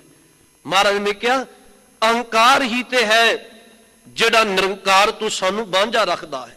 ਮੈਂ ਫਿਰ ਤੁਹਾਨੂੰ ਬੇਨਤੀ ਕਰਾਂਗਾ, ਵੇਖੋ ਗੁਰੂ ਅਮਰਦਾਸ ਜੀ ਦੇ ਦਰ ਤੇ 4 ਗੁਰੂ ਕੇ ਸਿੱਖ ਆਏ, ਭਾਈ ਗੋਪੀ ਦਾਸ ਜੀ, ਭਾਈ ਮੋਹਨ ਚੰਦ ਜੀ, ਸਤਿਗੁਰੂ ਦੇ ਦਰ ਭਾਈ ਰਾਮੂ ਜੀ ਤੇ ਭਾਈ ਅਮਰੂ ਜੀ। 4 ਸਿੱਖ ਆਏ। ਇਹਨਾਂ ਆ ਕੇ ਕਿਹਾ ਮਹਾਰਾਜ ਇੱਕ ਕਿਰਪਾ ਕਰੋ, ਤੁਹਾਡੀ ਕਿਰਪਾ ਨਾਲ ਨਾਮ ਜਪੀਦਾ, ਧਰਮ ਨੂੰ ਕਮਾਉਣ ਦਾ ਯਤਨ ਕਰਨੇ ਆ, ਪਰ ਸਤਿਗੁਰੂ ਅੰਦਰ ਦੀ ਹੰਗਤਾ ਨਹੀਂ ਮਰਦੀ, ਅੰਦਰ ਦਾ ਅਹੰਕਾਰ ਨਹੀਂ ਮਰਦਾ। ਮਹਾਰਾਜ ਇਹ ਰਸਤੇ ਵਿੱਚ ਰੁਕਾਵਟ ਬਣ ਗਿਆ। ਧੰਨ ਗੁਰੂ ਅਮਰਦਾਸ ਜੀ ਨੇ ਕਿਹਾ ਸੀ, ਕਹਿਣ ਲੱਗੇ ਵਿਕਾਰਾਂ ਦੀ ਜੜ ਸਭ ਤੋਂ ਮੂਲ ਹੈ ਜੋ ਅਹੰਕਾਰ ਹੀ ਤੇ ਹੈ, ਇਹ ਤੇ ਹੈ ਜਿਹੜਾ ਨਿਰੰਕਾਰ ਨਾਲ ਜੁੜ ਨਹੀਂ ਦਿੰਦਾ। ਸਤਿਗੁਰੂ ਨਿਰਮਲ ਉਪਦੇਸ਼ ਬਖਸ਼ੋ। ਮਹਾਰਾਜ ਨੇ ਉੱਥੇ 2-3 ਬਚਨ ਕਹੇ। ਕਹਿਣ ਲੱਗੇ ਪਹਿਲੀ ਗੱਲ, ਜੇ ਅਹੰਕਾਰ ਨੂੰ ਮਾਰਨੇ ਆਪਣੇ ਤਨ ਨੂੰ ਨਾਸ਼ਵੰਤ ਸਮਝ ਲਵੋ। ਇਹ ਗੱਲ ਦਾ ਹਮੇਸ਼ਾ ਚੇਤਾ ਰੱਖੋ, ਇਹ ਤਨ ਨਾਸ਼ਵੰਤ ਹੈ, ਇਹਨੇ ਨਾਸ਼ ਹੋਣਾ। ਦੂਸਰਾ ਬਚਨ ਵਰਤਿਆ, ਮਾਰੇ ਕਹਿਣ ਲੱਗੇ ਖੁਦ ਗਰਜੀ ਤਿਆਗ ਦਿਓ, ਖੁਦ ਦੀ ਗੱਲ ਤਿਆਗ ਕੇ ਖੁਦਾ ਦੇ ਚਰਨਾਂ ਵਿੱਚ ਜੁੜੋ। ਤੇ ਤੀਜਾ ਬਚਨ ਵਰਤਿਆ, ਜਦੋਂ ਕੋਈ ਗੁਰੂ ਚਰਨਾਂ ਵਿੱਚ ਅਰਦਾਸ ਕਰਦਾ ਨਿਮਰਤਾ ਵਿੱਚ ਰਹਿ ਕੇ, ਅਰਦਾਸ ਦੀ ਬਦੌਲਤ ਸਿੱਖ ਦੀ ਝੋਲੀ ਵਿੱਚ ਗੁਰੂ ਨਾਨਕ ਸਾਹਿਬ ਤਰੁੱਠ ਕੇ ਨਾਮ ਪਾਉਂਦੇ ਨੇ। ਜਿਵੇਂ ਜਿਵੇਂ ਕੋਈ ਨਾਮ ਜਪਦਾ ਉਹ ਅੰਦਰ ਦੇ ਅਹੰਕਾਰ ਨੂੰ ਮਾਰ ਕੇ ਨਿਰੰਕਾਰ ਦਾ ਰੂਪ ਹੋ ਜਾਂਦਾ ਹੈ। ਮਹਾਰਾਜ ਨੇ ਸਿੱਖਾਂ ਨੂੰ ਉਪਦੇਸ਼ ਬਖਸ਼ਿਆ ਸੀ। ਇੱਥੇ ਬਚਨ ਵਰਤਿਆ ਜੀ, ਕਹਿਣ ਲੱਗੇ ਭਾਈ ਇਹ ਸਿੱਧਾਂ ਦੇ ਕਰਮਾਂ ਦੇ ਨਾਲ, ਸਿੱਧਾਂ ਦੇ ਆਸਨਾਂ ਨਾਲ ਮਨ ਦੀ ਮੈਲ ਨਹੀਂ ਉਤਰਨੀ ਹੈ। ਇਸ ਮਨ ਕੋ ਹੋਰ ਸੰਜਮ ਕੋ ਨਾਹੀ, ਵਿਨ ਸਤਿਗੁਰ ਕੀ ਸਰਨਾਏ। ਫਿਰ ਗੁਰੂ ਅਮਰਦਾਸ ਜੀ ਨੂੰ ਪੁੱਛਿਆ, ਮਹਾਰਾਜ ਜੇ ਸਿੱਧਾਂ ਦੇ ਆਸਨਾਂ ਨਾਲ ਨਹੀਂ ਫਿਰ ਕੀ ਕਰੀਏ? ਤੇ ਮਹਾਰਾਜ ਕਹਿੰਦੇ ਇਸ ਮਨ ਕੋ ਹੋਰ ਸੰਜਮ ਕੋ ਨਾਹੀ। ਸੰਜਮ ਦਾ ਅਰਥ ਕੋਈ ਉਪਰਾਲਾ ਉਦਮ। ਮਹਾਰਾਜ ਕਹਿਣ ਲੱਗੇ ਹੋਰ ਕੋਈ ਉਦਮ ਨਹੀਂ, ਬਿਨ ਸਤਿਗੁਰ ਕੀ ਸ਼ਰਨਾਏ। ਇੱਕ ਗੁਰੂ ਦੀ ਸ਼ਰਨ ਹੈ, ਕੋਈ ਗੁਰੂ ਦੀ ਸ਼ਰਨ ਲੈਂਦੇ ਗੁਰੂ ਕਿਰਪਾ ਕਰਕੇ ਉਹਦੇ ਵਿਕਾਰਾਂ ਨੂੰ ਕੱਟ ਕੇ ਰੱਖ ਦਿੰਦਾ। ਭਾਈ ਗੁਰਦਾਸ ਸਾਹਿਬ ਜੀ ਨੇ ਤਾਂ ਹੀ ਬਚਨ ਵਰਤੇ। ਉਹਨਾਂ ਨੇ ਕਈ ਬਚਨ ਕਹੇ। ਕਹਿਣ ਲੱਗੇ ਸਤਿਗੁਰ ਪੂਰਾ ਵੈਦ ਹੈ, ਪੰਜੇ ਰੋਗ ਅਸਾਧ ਨਿਵਾਰੇ। ਸੁਖ ਸਾਗਰ ਗੁਰਦੇਵ ਹੈ, ਸੁਖ ਦੇ ਮੇਲ ਨਏ ਦੁਖਿਆਰੇ। ਗੁਰ ਪੂਰਾ ਨਿਰਵੈਰ ਹੈ, ਨਿੰਦਕ ਦੋਖੀ ਬੇਮੁਖ ਤਾਰੇ। ਗੁਰ ਪੂਰਾ ਨਿਰਭਉ ਸਦਾ, ਜਨਮ ਮਰਨ ਜਮ ਡਰੈ ਉਤਾਰੇ। ਭਾਈ ਗੁਰਦਾਸ ਸਾਹਿਬ ਕਹਿੰਦੇ ਆ ਸਤਿਗੁਰ ਆਗੂ ਜਾਣੀਏ, ਬਾਹ ਪਕੜ ਅੰਧਲੇ ਉੰਧਿਆਰੇ। ਤੂੰ ਗੁਰੂ ਨੂੰ ਆਪਣਾ ਆਗੂ ਬਣਾ।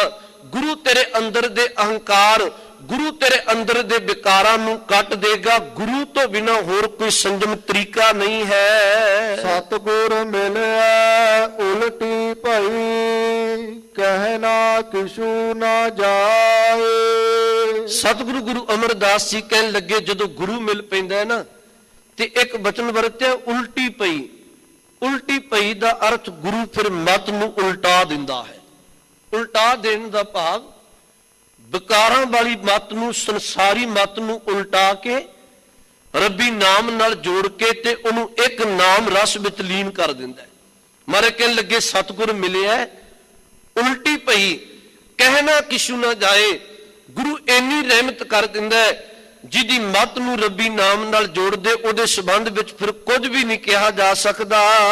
ਭਗਤ ਨਾਨਕ ਸਤਿਗੁਰ ਕੋ ਮਿਲ ਦੋ ਮਰੈ, ਗੁਰ ਕਾ ਸ਼ਬਦ ਫਿਰ ਜੀਵੈ ਕੋਇ। ਗੁਰੂ ਅਮਰਦਾਸ ਮਹਾਰਾਜ ਜੀ ਕਹਿੰਦੇ ਆ, ਕਹਿਣ ਲੱਗੇ ਗੁਰੂ ਨਾਨਕ ਸਾਹਿਬ ਆਖਦੇ ਆਪਣੇ ਦਰ ਤੋਂ ਬਖਸ਼ਿਸ਼ ਵਰਤਦੇ ਐ। ਇੱਕ ਵਾਰ ਕੋਈ ਆਪਣੇ ਆਪ ਨੂੰ ਗੁਰੂ ਕੇ ਸ਼ਬਦ ਵਿੱਚ ਮਾਰ ਦੇ, ਗੁਰੂ ਦੇ ਸ਼ਬਦ ਵਿੱਚ ਜੁੜ ਕੇ ਆਪਣੇ ਵਿਕਾਰਾਂ ਨੂੰ ਮੁਕਾ ਦੇ, ਫਿਰ ਗੁਰੂ ਕਿਰਪਾ ਕਰ ਦਿੰਦਾ, ਉਹਨੂੰ ਸ਼ਬਦ ਵਿੱਚ ਜਿਉਣ ਦੀ ਜਾਚ ਦੇ ਦਿੰਦਾ। ਉਂਝ ਮੈਂ ਤੁਹਾਨੂੰ ਬੇਨਤੀ ਕਰਾਂ, ਗੁਰੂ ਗ੍ਰੰਥ ਸਾਹਿਬ ਦੀ ਬਾਣੀ ਆਪ ਜੀ ਪੜੋ। ਮਹਾਰਾਜ ਨੇ ਮੌਤ ਵੀ 3 ਤਰ੍ਹਾਂ ਦੀ ਕਹੀ। ਇੱਕ ਤੇ ਕਿਹਾ ਜੋ ਉਪਜੋ ਸੋ ਬਿਨਸ ਹੈ, ਪਰੋ ਆਜ ਕੈ ਕਾਲ। ਨਾਨਕ ਹਰ ਗੁਣ ਗਾਏ ਲੈ ਛਾੜ ਸਗਲ ਜੰਜਾਲ। ਇੱਕ ਮਹਾਰਾਜ ਨੇ ਬਾਣੀ ਵਿੱਚ ਕਿਹਾ, ਕਹਿਣ ਲੱਗੇ ਭਾਈ ਸੋ ਮੂਆ ਜਿਸ ਮਨੋਂ ਵਿਸਾਰੇ, ਜਿਨੇ ਆਪਣੇ ਮਨ ਵਿੱਚੋਂ ਪਰਮਾਤਮਾ ਭੁਲਾਇਆ, ਉਹ ਵੀ ਮਹਾਰਾਜ ਕਹਿਣ ਲੱਗੇ ਆਤਮਿਕ ਤੌਰ ਤੇ ਮਰ ਚੁੱਕਾ ਹੈ, ਵਿਕਾਰਾਂ ਦੀ ਜ਼ਿੰਦਗੀ ਜਿਉਂਦਾ। ਤੇ ਤੀਸਰਾ ਇੱਕ ਬਚਨ ਵਰਤਿਆ ਬਾਬਾ ਸਾਹਿਬ ਨੇ। ਬਾਬਾ ਕਬੀਰ ਸਾਹਿਬ ਕਹਿੰਦੇ ਆ ਸੰਸਾਰ ਮਰਦਾ ਪਿਆ ਪਰ ਅੱਜ ਤੱਕ ਕਿਸੇ ਨੂੰ ਮਰਨਾ ਨਹੀਂ ਆਇਆ। ਹੈਰਾਨਗੀ ਦੀ ਗੱਲ, ਸਤਿਗੁਰੂ ਮਰਨ ਦਾ ਵੀ ਕੋਈ ਢੰਗ ਹੈ? ਮੈਂ ਕਈ ਵਾਰੀ ਬੇਨਤੀ ਆਖਣਾ ਗੁਰਮਖੋ, ਗੁਰੂ ਨਾਨਕ ਸਾਹਿਬ ਦਾ ਦਰ ਹੈ ਜਿਹੜਾ ਜਿਉਣ ਦੀ ਵੀ ਜਾਚ ਦੱਸਦਾ ਹੈ, ਤੇ ਗੁਰੂ ਨਾਨਕ ਸਾਹਿਬ ਦਾ ਦਰ ਹੈ ਜਿਹੜਾ ਸਿੱਖ ਨੂੰ ਕਹਿੰਦਾ ਆ ਪੁੱਤਰ ਮੈਂ ਤੈਨੂੰ ਮਰਨ ਦੀ ਵੀ ਜਾਚ ਦੱਸ ਦਿਆਂ। ਮਹਾਰਾਜ ਬਾਣੀ ਵਿੱਚ ਕਹਿੰਦੇ ਆ ਕਬੀਰ ਮਰਤਾ ਮਰਤਾ ਜਗ ਮੁਆ, ਮਰ ਭੀ ਨਾ ਜਾਣਿਆ ਕੋਏ। ਸੰਸਾਰ ਮਰਦਾ ਪਿਆ, ਕਿਸੇ ਨੂੰ ਮਰਨਾ ਨਹੀਂ ਆਇਆ। ਪੁੱਛੋ ਮਹਾਰਾਜ ਕਿਹੜੀ ਮੌਤ ਮਰੀਏ? ਕਹਿਣ ਲੱਗੇ ਐਸੀ ਮਰਨੀ ਜੋ ਮਰੈ ਬੌਰ ਨਾ ਮਰਨਾ ਹੋਏ। ਇੱਕ ਵਾਰ ਪਰਮੇਸ਼ਵਰ ਦੇ ਨਾਮ ਵਿੱਚ ਜੁੜ ਕੇ ਗੁਰੂ ਦੇ ਉਪਦੇਸ਼ ਨੂੰ ਜਪ ਕੇ ਆਪਣੇ ਆਪ ਨੂੰ ਵਿਕਾਰਾਂ ਵਾਲੇ ਪਾਸੇ ਤੋਂ ਮਾਰ ਦੇ, ਪਰਤ ਪਰਤ ਕੇ ਜੰਮਨ ਮਰਨ ਤੋਂ ਖਿਹੜਾ ਛੁੱਟ ਜਾਏਗਾ। ਇਹ ਜਿਹਨੂੰ ਮਹਾਰਾਜ ਨੇ ਬਾਣੀ ਵਿੱਚ ਕਿਹਾ ਸ਼ਬਦ ਮਰੋ ਫਿਰ ਜੀਵੋ ਸਦ ਹੀ, ਤਾਂ ਫਿਰ ਮਰਨ ਨਾ ਹੋਈ। ਇੱਥੇ ਗੁਰੂ ਅਮਰਦਾਸ ਜੀ ਨੇ ਕਿਹਾ ਭਾਈ ਜਦੋਂ ਕੋਈ ਗੁਰੂ ਚਰਨਾਂ ਵਿੱਚ ਜੁੜਦਾ ਹੈ, ਗੁਰੂ ਉਹਨੂੰ ਵਿਕਾਰਾਂ ਵਾਲੇ ਪਾਸੇ ਤੋਂ ਮਾਰ ਦਿੰਦਾ ਹੈ ਤੇ ਫਿਰ ਉਹਨੂੰ ਸ਼ਬਦ ਵਿੱਚ ਜਿਉਣ ਦੀ ਦਾਤ ਬਖਸ਼ਦਾ ਹੈ। ਮਮਤਾ ਕੀ ਮਲ ਉਤਰੈ ਇਹੋ ਮਨ ਹੱਛਾ ਹੋਏ। ਧੰਨ ਗੁਰੂ ਅਮਰਦਾਸ ਮਹਾਰਾਜ ਜੀ ਕਹਿੰਦੇ ਆ ਮਨੁੱਖ ਦੀ ਮਮਤਾ ਦੀ ਆਪਣਤ ਦੀ ਮੈਲ ਨੂੰ ਗੁਰੂ ਉਤਾਰ ਕੇ ਰੱਖ ਦਿੰਦਾ ਹੈ। ਤੇ ਜੋ ਆਰੰਭਤਾ ਵਿੱਚ ਕਿਹਾ ਸੀ ਨਾ ਮਨ ਪਵਿੱਤਰ ਕਰਨਾ, ਕਹਿਣ ਲੱਗੇ ਜਦੋਂ ਗੁਰੂ ਚਰਨਾਂ ਵਿੱਚ ਕੋਈ ਜੁੜਦਾ ਹੈ ਗੁਰੂ ਮਮਤਾ ਦੀ ਵਿਕਾਰਾਂ ਦੀ ਹਉ ਦੀ ਮੈਲ ਨੂੰ ਉਤਾਰ ਦਿੰਦਾ ਹੈ। ਤਨ ਕਰਕੇ ਤੇ ਸੁੱਚਿਆ ਹੁੰਦਾ, ਉਹਨੂੰ ਮਨ ਕਰਕੇ ਵੀ ਨਿਰਮਲ ਕਰ ਦਿੰਦਾ ਹੈ, ਉਹਨੂੰ ਮਨ ਕਰਕੇ ਵੀ ਗੁਰੂ ਪਵਿੱਤਰ ਕਰ ਦਿੰਦਾ ਹੈ। ਸਤਿਗੁਰੂ ਦਾ ਇਹ ਪਾਵਨ ਹੁਕਮਨਾਮਾ ਸਾਹਿਬ ਸੀ। ਆਓ ਜੋ ਲੜੀਵਾਰ ਸਤਿਗੁਰੂ ਦੀ 907 ਅੰਗ ਤੇ ਪਾਵਨ ਬਚਨ ਆਪ ਜੀ ਸ਼ਰਵਨ ਕਰਦੇ ਹੋ, ਉਸੇ ਲੜੀਵਾਰ ਸ਼ਬਦ ਨੂੰ ਗੁਰੂ ਕਿਰਪਾ ਦਾ ਸਦਕਾ ਵਿਚਾਰੀਏ ਜੀ। ਰਾਮ ਕਲੀ ਮਹੱਲਾ ਪਹਿਲਾ। ਓ ਹਠ ਹਸਤ ਮੜੀ ਕਰ ਛਾਇਆ ਧਰਨ ਗਗਨ ਕਲ ਧਾਰੀ। ਰਾਮਕਲੀ ਰਾਗ ਅੰਦਰ ਧੰਨ ਗੁਰੂ ਨਾਨਕ ਸਾਹਿਬ ਜੀ ਦਾ ਬਚਨ ਹੈ। ਗੁਰੂ ਗ੍ਰੰਥ ਸਾਹਿਬ ਜੀ ਦੇ 907 ਅੰਗ ਤੇ ਸੁਭਾਇਮਾਨ ਹੈ। ਮਹਾਰਾਜ ਜੀ ਇੱਥੇ ਕਹਿੰਦੇ ਆ, ਕਹਿਣ ਲੱਗੇ ਓ ਹੱਚ ਹਸਤ ਮੜੀ ਕਰ ਛਾਇਆ। ਸਾਹਿਬ ਕਹਿਣ ਲੱਗੇ ਜਦੋਂ ਗੁਰੂ ਕਿਰਪਾ ਕਰਦਾ ਪ੍ਰਭੂ ਪਰਮਾਤਮਾ ਤੇ ਹਿਰਦੇ ਘਰ ਵਿੱਚ ਉਹ ਆਪਣਾ ਨਿਵਾਸ ਬਣਾ ਲੈਂਦਾ। ਕਿਵੇਂ ਕਿਰਪਾ ਵਰਤਾਉਂਦਾ? ਕਹਿਣ ਲੱਗੇ ਧਰਨ ਗਗਨ ਕਲ ਧਾਰੀ।